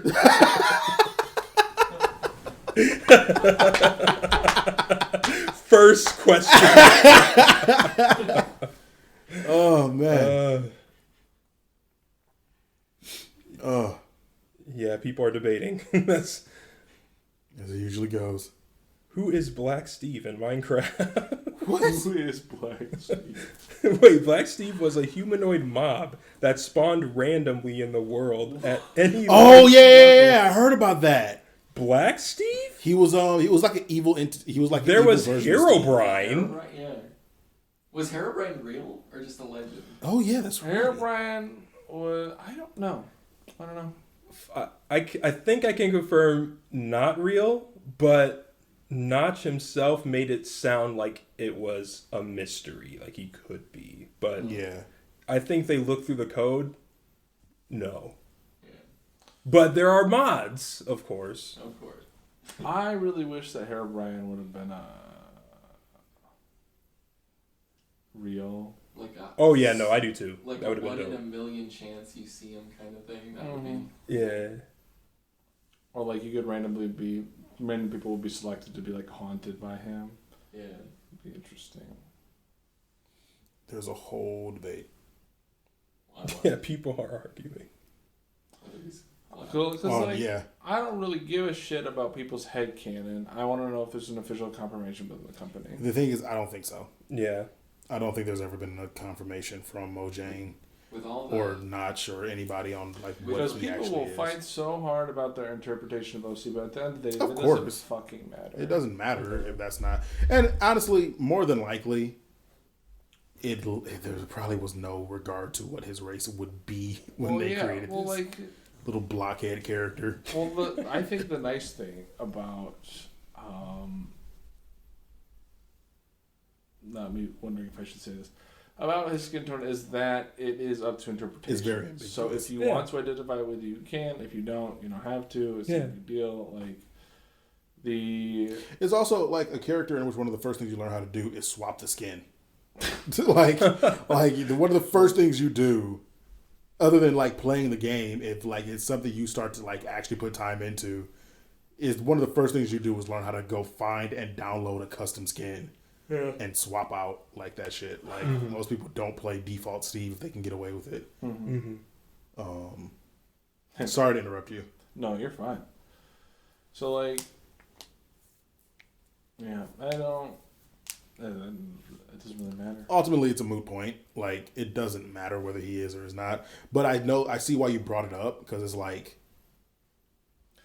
At the very least, Jack Black's current skin tone does not match Steve's. Yeah. Yeah. Jason Momoa's does match it pretty well, which is why I think a lot of people thought he was going to be Steve. Right. He's also jacked. Like He's Steve. also jacked as fuck, which Steve is in fact jacked. He has to be. Game Theory did a whole episode on how strong you have to be to break apart blocks the way that Steve does with just punches. But yeah, like it leads me into the question like that. It'd be hard to see this being like this can't be live action.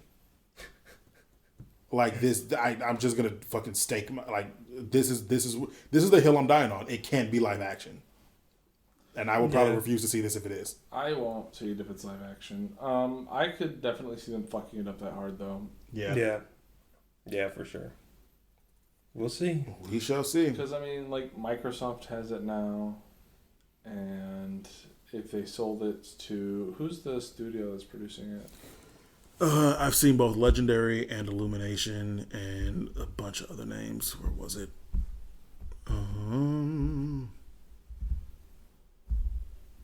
Like, if it's Illumination, what are they doing there? If it's live action? Right? Are they animating the freaking environment? So are you going to have live action except for the pigs? Like, Right.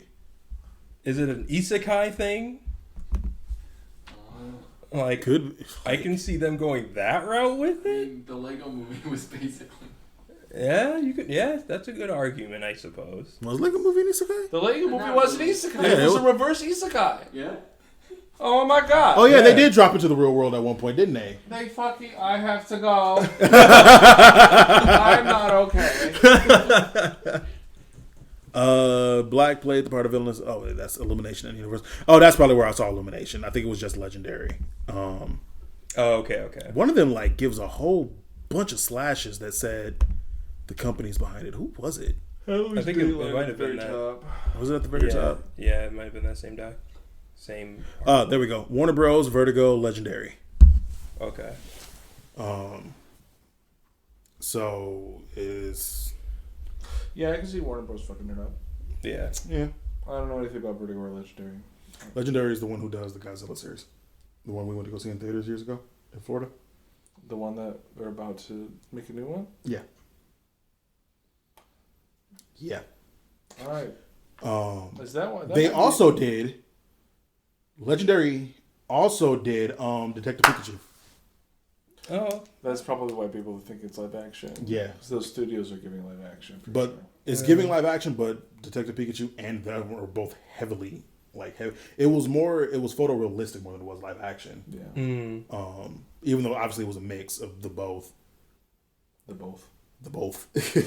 See, I'm trying to imagine Minecraft with like that Detective Pikachu touch. You trying to think of Minecraft with a shader pack over it? Yeah. Exactly. Is that what we're going to be exposed to? Oh my god, if it starts as normal and then someone just turns on a shader pack and it's now hyper realistic, I will forgive everything about this movie. I will absolutely go see this movie at that point. If that's how they get it to be live action. It's just a hyper detailed shader pack. Oh my god. That would actually kick ass. Oh man. I know I've said this about basically every bit of movie news we've gotten since we started this podcast. We'll have to see. We shall see. Well, we've had a slew of well done video game movies that have not been bad dumpster fires. Yeah. This is giving so far. This is giving dumpster fires. It's giving combo breakers what it's giving. Yes. Like, and again, maybe this could be that media has no idea what's happening, and maybe the director and other people who are involved in the project heavily have a good idea on what it is, or aren't sharing information. There's but a bunch of storylines too, so I feel like I wonder if it's like. Well, they don't even have misdirection, writer credits red on it. herrings from. yeah, they're not even done with credits yet, so they haven't even got an official credit list out there yet. yeah, like, So I don't know. what it's starting to seem to me like was the reason this Jack Black news is coming out now is to save face because of the Bowser shit. Because basically, the Mario movie pretty much proved that people are always going to be happy to see Jack Black in something. Mm-hmm. And the assumption that if Jack Black's in it, at least what he's doing is going to be good. So, putting Jack Black as your main character, Bold. Hey, people will love this, right? I am excited about it because I do love Jack Black. I love Jack Black. He's a very funny guy. He is a very funny guy, and I'm sure he will do fantastic with whatever you give him. That does not mean I think the rest of the movie is going to be actually that good. Why aren't you working? Jack Black is in it. Oh man, this is going to be an interesting. I watched Aquaman for the first time the other day. How was that? The first one? Yeah, it wasn't a good movie. No. Shocking. I had never seen it before, but it on so many levels was a bad movie. Yeah, you want to know what you want to see out of your King of the Sea? Littering. I just remember one of the promo trailers just has him taking a fucking liquor bottle, swig of it, and just chucking it into the water. And I'm like, that, yeah, Arthur Curry would do that, sure. I know it would be bad just because that run of DCEU was bad. Yeah. Basically everything in there, everything in the DCEU was ranging from bad to passable, with Wonder Woman basically being the best thing they put out. I just don't know how you could have such a high budget for CEI, have such fantastical scenes, and still have scenes where people are clearly green screened into a desert scape and it feels unnatural. Yeah. There was regularly, they were in environments where it just didn't feel right. It just felt wrong. Where they were, what they were doing, right? The performances from the actors were flat. I love Jason Momoa. I don't think he did a very good job acting as Aquaman. I think he did okay at best. Right. And then when they did go balls to the walls with CGI, there was so much shit going on that you couldn't read the scene to begin with. Really? Like it was like this hyper fantastical, like wild shit that was going all over the place. And like on one hand, like it looked cool, but there was just so much going on that the scenes were like they were nothing. They were nonsense. It was genuinely like I was like, this is disappointing. I also watched Eternals. How was that? That was Also not good. that was mid as fuck. It was like there's a really good Eternals made me even madder because the effects and shit in Eternals is so good. Yeah. It is. I loved the weird like fucking wire powers and the symbols and how they like CG'd everything. Right. Was so good. The story mid. The twist boring. Yeah. It was. And some of the performances were good, and then the end, like one of the bad guys just like flies into the sun. I was just like, spoilers for Eternals. Like spoilers for something I'm never gonna fucking watch. Yeah, I think Eternals is literally the writing and pretty much, I don't know, the characters just felt so off to me. Like it could have been a incredible story. Well, first off, it centers around the main conflict in the story is, do we destroy the world or do we not destroy the world? I'm going to let you know real quickly. Not destroying the world is usually the better option. Yeah. Yeah. There's this, like, because the Eternals are literally, like, immortal creatures, right? And it's the trope of they've been helping humanity develop and blah, blah, blah, blah, blah. But they've also seen all the bad shit that people do. So there's like this conflict. And it's like, that fell flat on its ass. Really? Yeah. Like this primary, it didn't feel like the character, it didn't feel like real. It didn't feel like, it felt like bullshit. It didn't feel, period. And there was... The runtime, I think, was something like 2 hours, maybe 2.5. It felt so long for what they accomplished in the movie. There were so many like lingering shots of characters like...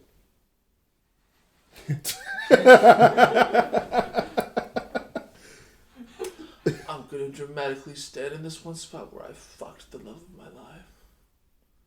Knowing that I betrayed everybody. Why do you think the movie's called Eternal?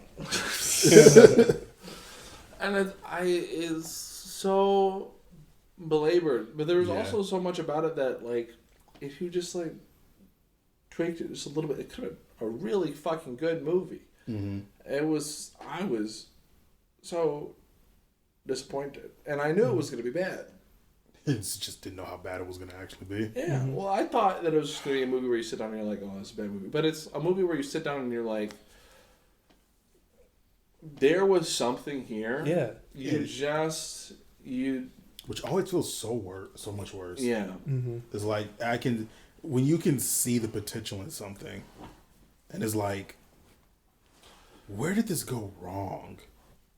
Because it's one thing for something to just be bad and just be like, this was just never going to be good. And then there's a whole different thing of like, man, who fucked this up? Because I can, like, it's one of the, like, you can feel when it's like, this is too high quality for what this has turned out to be. But, like, the characters were pretty interesting. The stakes were really high. I think part of it was they were trying not to do trope and get a little bit twisty, but I think they needed to, one, lean into it a little bit harder and simplify things. I think their twist weakened shit for them. I think that, like,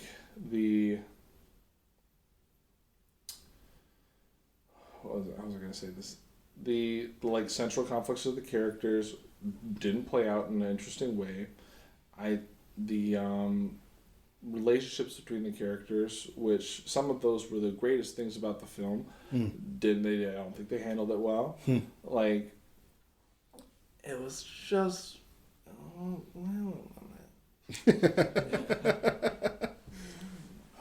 frustrating.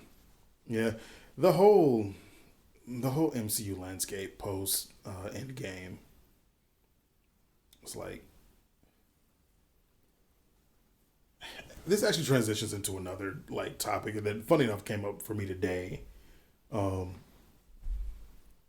I think one of the best things about the Mario movie is that it wasn't a masterpiece. And it wasn't like trying to be like this cinematic like masterclass in storytelling and visual design and world building and shit. And it's like, it wasn't trying to take you on this emotional journey of Mario learning what it truly meant to be a hero and to live up to being Jumpman. And there wasn't no like Luigi understands that he's a coward and he grows resentful to Mario until he really learns that true power was all like, it didn't try to go for any of that bullshit. And there was a video I was watching earlier today that was like, the Mario movie just felt so soulless because of like all the, like, and everything he listed, even though he was like, yeah, it's a fun movie, but here's like the reasons why it feels like kind of soulless. And every reason he listed is the reason I thought it was a great movie. And it's because like, sometimes I don't want this to be an epic. I don't want this to be the fucking blockbuster hit. Like, let's set up like the MCU like truly fucking fatigued me on everything has to be an epic setup and an epic like part of a multi-part series. Everything has to be like, I'm just like, sometimes I just want something to be fun for fun's sake, and that's it. Not everything has to have this deep, like intermingling meaning or depth. Just surface level. Yeah, fun. I'll give you an example. He's during one of the earlier scenes in the Mario movie, the one when they're doing the plumbing at the rich people house and the dog happens, when the shit starts going wrong, they use the song Carmen, the opera song Carmen, as the backing music for the whole shenanigans that goes on. And the guy I was watching was like, they use this song that is about these very specific themes from these very specific countries, with these very specific like actors and like languages spoken in, and they do nothing with it. They only used it because it sounds vaguely Italian and is a song that's generally used to convey like wacky suspense. And I was like, that's precisely why I'm glad they did it. Like, probably why they used it. That's probably why they used it. And I'm like, I'm glad there is no deep. What's the extra deep meaning as to why they would use this song for this scene? And here's what they were really trying to say and the whole overarching theme of the story. And it's like, sometimes I want, like, I didn't realize how much I wanted it until we got it with the Mario movie, and to a pretty much a similar extent, the D&D movie. The D&D movie, I think, was a little bit different because the D&D movie, I think, managed to have a wacky sort of like setting and like general vibe, but still managed to deliver on a reasonably impactful story. Yeah. But like, it's not to say that not trying to say that it didn't, because I really like the D&D movie as well. But at the same time, it played within a scope that wasn't we're trying to make like. It was about a man learning to focus on the present. Yeah. And instead of the past, and who was also a big goofball. And it's a big old goofball, and is doing goofball shit. And there's not a whole bunch of like twists and turns. Like, you find out one of the twists pretty quickly. Like, okay, yeah, there's this character who's straight up like a turncoat, but you kind of figure that out in a single backshot scene. Like, it's relying on some of those tropes, but it's not. It's not in the same way the Mario thing of, it's not trying to set up to be this huge epic thing and trying to throw out the little plot threads of it could be all of this, and like now we're starting to like, now after we're 6 movies in, you can see how it was all connected back to the first movie and we're all these things. Like, no, it told a concise story within itself, and it was like, we're making this for people to see a D&D movie. For people who know D&D, and we're going to throw out like those little breadcrumbs for those people who know D&D, so they can go, haha, I know that thing. And then when people did that, and they were like, everybody was like, aha, I know that thing. I know a Displacer Beast. I know the Beholder. I know a Slime Cube. And they were like, everybody was like, hurrah, that's the end of the D&D movie, and that was it. And I fucking loved it for that. I just love that that's all it was. Mm-hmm. Is like with like the Mario movie. There was a point in the Mario movie where I thought Toad was going to turn evil. Actually, not turn evil, but like reveal that he was actually like a fucking like insider or some shit for Bowser or some stupid shit. Because, and I fully expected that because that's what most, or at least that's what I expect most studios to pull. Because Plot twist villain. everything has to be a plot. Something has to be a plot twist. Some character who's been helping the hero always has to be. Oh, I was actually like working for the evil dude always. And the way they were running some of the stuff, I was like, yep, he's going to turn out to be evil. The fact that he never does makes me so fucking happy. The fact that he is just like all those characters are honestly a step away from being one dimensional. And I'm glad for it. Like, I'm so glad for it. Well, I'm okay with some one-dimensional characters. I'm okay with characters that are just happy. Yeah. That are And like, just they're happy to happy be with their here. lot in life. Like, they got their fucking thing and that's all they need. Like, I love the fact that there's never a subplot of like Mario or Luigi being resentful towards the other for whatever the fuck. Well, not everybody needs to have fucking ennui. Like, Right. and yeah,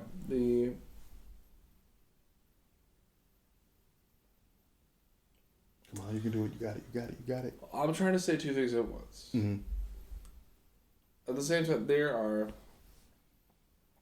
in my life and lived experience, most positive relationships that I have, they're challenged at Yeah. times. But most of the times, they're just fucking chill, Yeah. right?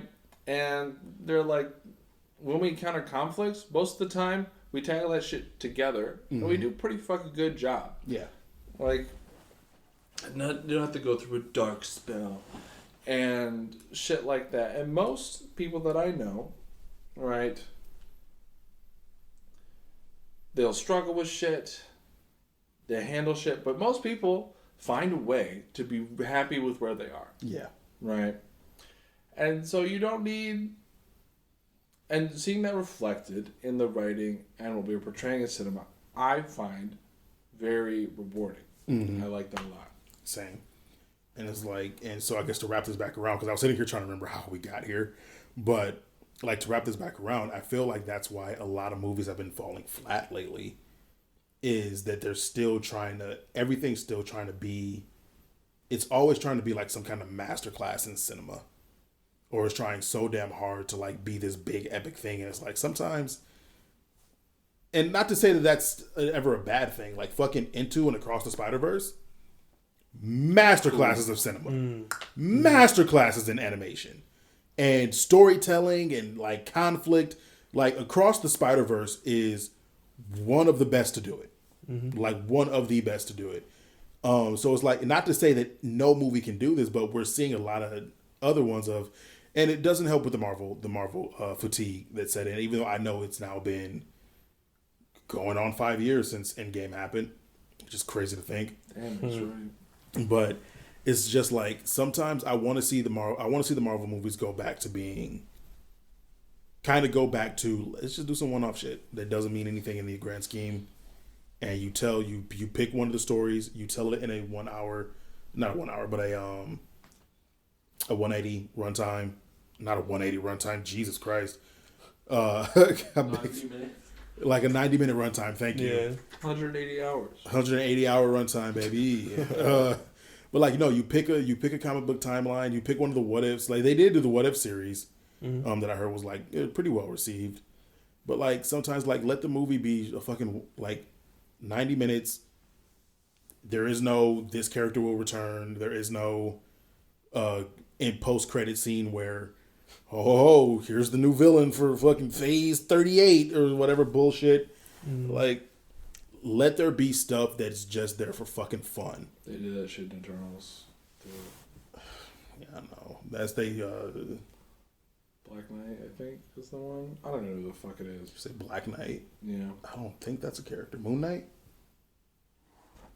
Either Moon Knight or I don't think it was Blade that it was trying to reference at the end of that. That was another Marvel movie that tried to do that. But yeah. Which with the whole Jonathan Majors thing, King the Conqueror is being put on ice, so that's fun. That's another topic. It's a whole fucking different topic, and I don't want to get into that tonight. Who was Little Miss Muffet? Why is that The Tuffet? in my research? Who was Little Miss Muffet? Didn't she sit on a tuffet or something? I think she ate some curds and whey or some shit. Yeah, something like that. Oh, that's right. I heard it in Critical Role. Apparently, there's like a darker meaning to that. I don't know what it fucking is. I was trying to find out. Probably. There's so much dark meanings in like nursery rhymes and shit. Yeah. Well, specifically Brothers Grimm nursery rhymes. I think the Mother Goose stuff is pretty like. I mean, yeah. There's I guess like most nursery rhymes always have like some like moral theme to it. Like there's say it again. Like Ring Around the Rosie. Yeah, like Ring Around the Rosie is fucking nuts because it was literally like how to. It was we were gonna put it into song. How to get the kids to handle the Black Plague, because literally like Ring Around the Rosies was Black Knight. I was gonna not say Black Knight, but is it Black Knight? Oh, okay, fair enough. Dane Whitman and Marvel's Darling was a sick plan, played by Kit Harington. Dave Whitman is featured as a mortal human love interest with an eternal. He's also the hero known as the Black Knight. I don't know what the fuck that is. Never heard of that character before. Gotta say though, I loved the special effects across the entire film. The coolest special effect they did in the entire film was in the post-credit scene when that guy was reaching down to touch this fucking sword, and then like a ripple across the surface of it. Oh yeah. Like it was like trying to reach out to him, almost somewhat like a cross between a cloth and a liquid. Have you seen those like weird like paintings that people will do where there's like fluid inside of them? Those still undulate. Yeah. Yeah, it was like that, and it was really cool. Top notch. That was the coolest effect I think in the whole thing, but at the same time I was like, they spent most of that film convincing me not to give a shit about this guy. Oh man, like. And then at the end, they ham-fisted him, confessing that he loves the what's-her-face. It was so bad. Yeah, it was bad. Thank you for continuing to vindicate me or validate me in my choice not to watch much of Marvel shit anymore. Mm-hmm. Like I don't know. Maybe someday at some point I'll start to care again, but as of right now, just no. Okay, we've been at this for almost 2.5 hours. We'll leave y'all with some manga because we are starting to hit the point of rambling because it is very late and we're all very tired. I want to watch One Piece. And he wants to watch One Piece. But before we go watch One Piece, we got one more. Is this a manga? This is a manhwa. Manhwa. I forget if it's. I can never remember if it's manhwa or manhwa. But. Yeah. A record of a mortal's journey to immortality. The village boy Han Lee was born poor. No shit.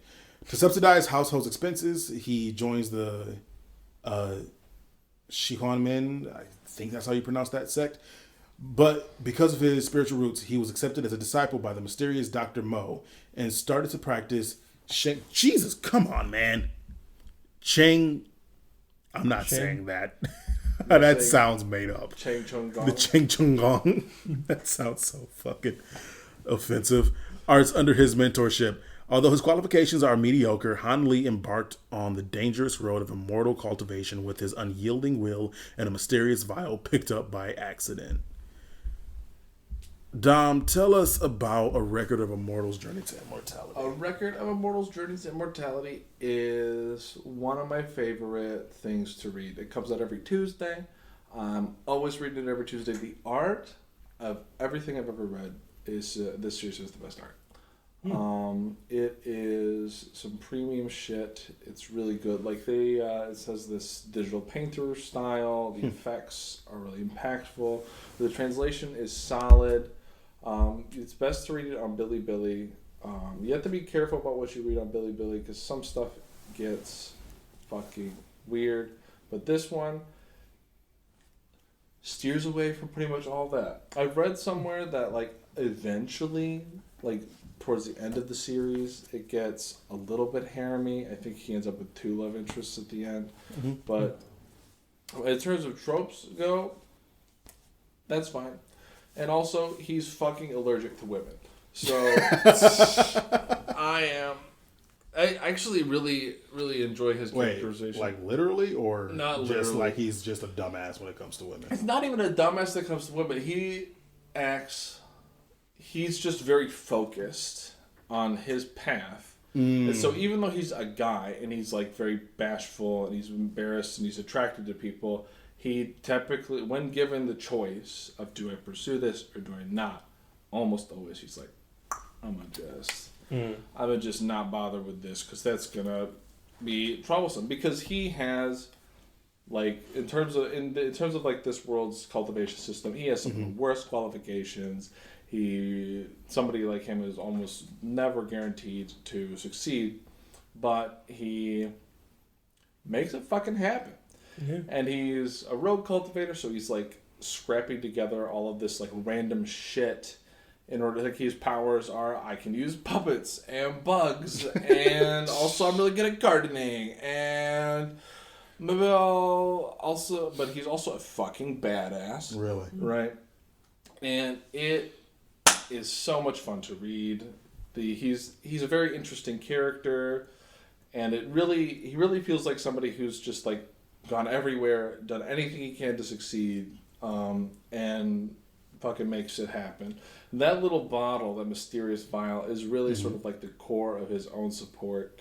I won't get into the specifics of why, but it's pretty cool. And then there's this one I'm actually pretty sure is finished, at least the Chinese version has. Okay. So you can get some spoilers or some people who've read the full thing. Either that or read the novelization of it. I'm not sure which it is. Because there's also a series that follows him after he has ascended to the immortal world. Ooh. And then shit happens. And that one is also very fun to read. But it is not currently being updated. It's on hiatus. Okay. This series, highly, highly recommend it. Very fun to read. Avoids problematic shit like the plague, for the most part. I say for the most part because I thought you were calling the plague problematic. I was like, I guess, yeah, that's guys, one way if to you call talk it. about something, the plague, it's just I think we need to not cancel. Cancel the plague. I think we need to cancel Boomerang. I think we should shame the plague into quitting. Shame that man. Shame! Yeah, I say probably because there's probably something I've forgotten about or glossed over because I'm so used to the tropes that if somebody pointed it out, I'd be like, actually, you're right. But compared to other things in this genre, it is so good. Highly, highly recommend checking this one out. Hell yeah. Or 301 301 episodes? Is it chapters? It says There's chapters, episode one, yeah. chapters. This is another one. The chapters are shortish. They're probably 2-3 minute reads each. Yeah, like 15. Looks like 15. 15 pages. Each of them is about like that. Right. So 15 full spread, so like Mhm. 30 pages. Yeah. Assuming all of them are. Color? Yes, they're all color, full color, Yeah, that's pretty short. full painted. They've got interesting illustrations. The MC's also extreme. He's not like the genius boy, but he's very clever. Okay. And he is very wily, managed to get out of situations where you're like, I did not think he was going to make it.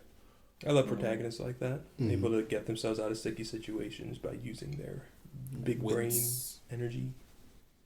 All right. Brain energy. Well, hell yeah. Mm-hmm. No, that does look really interesting. Like, I really need to just like sit down and like start to get a better understanding of what the cultivation genre is. This is a good one to start with Okay. if you want to do that. Once you start reading it, it'll probably go by like potato chips. Probably. This is one I actually pay to get the latest shit. Really? I do the coins or whatever. I did the tongue thing again.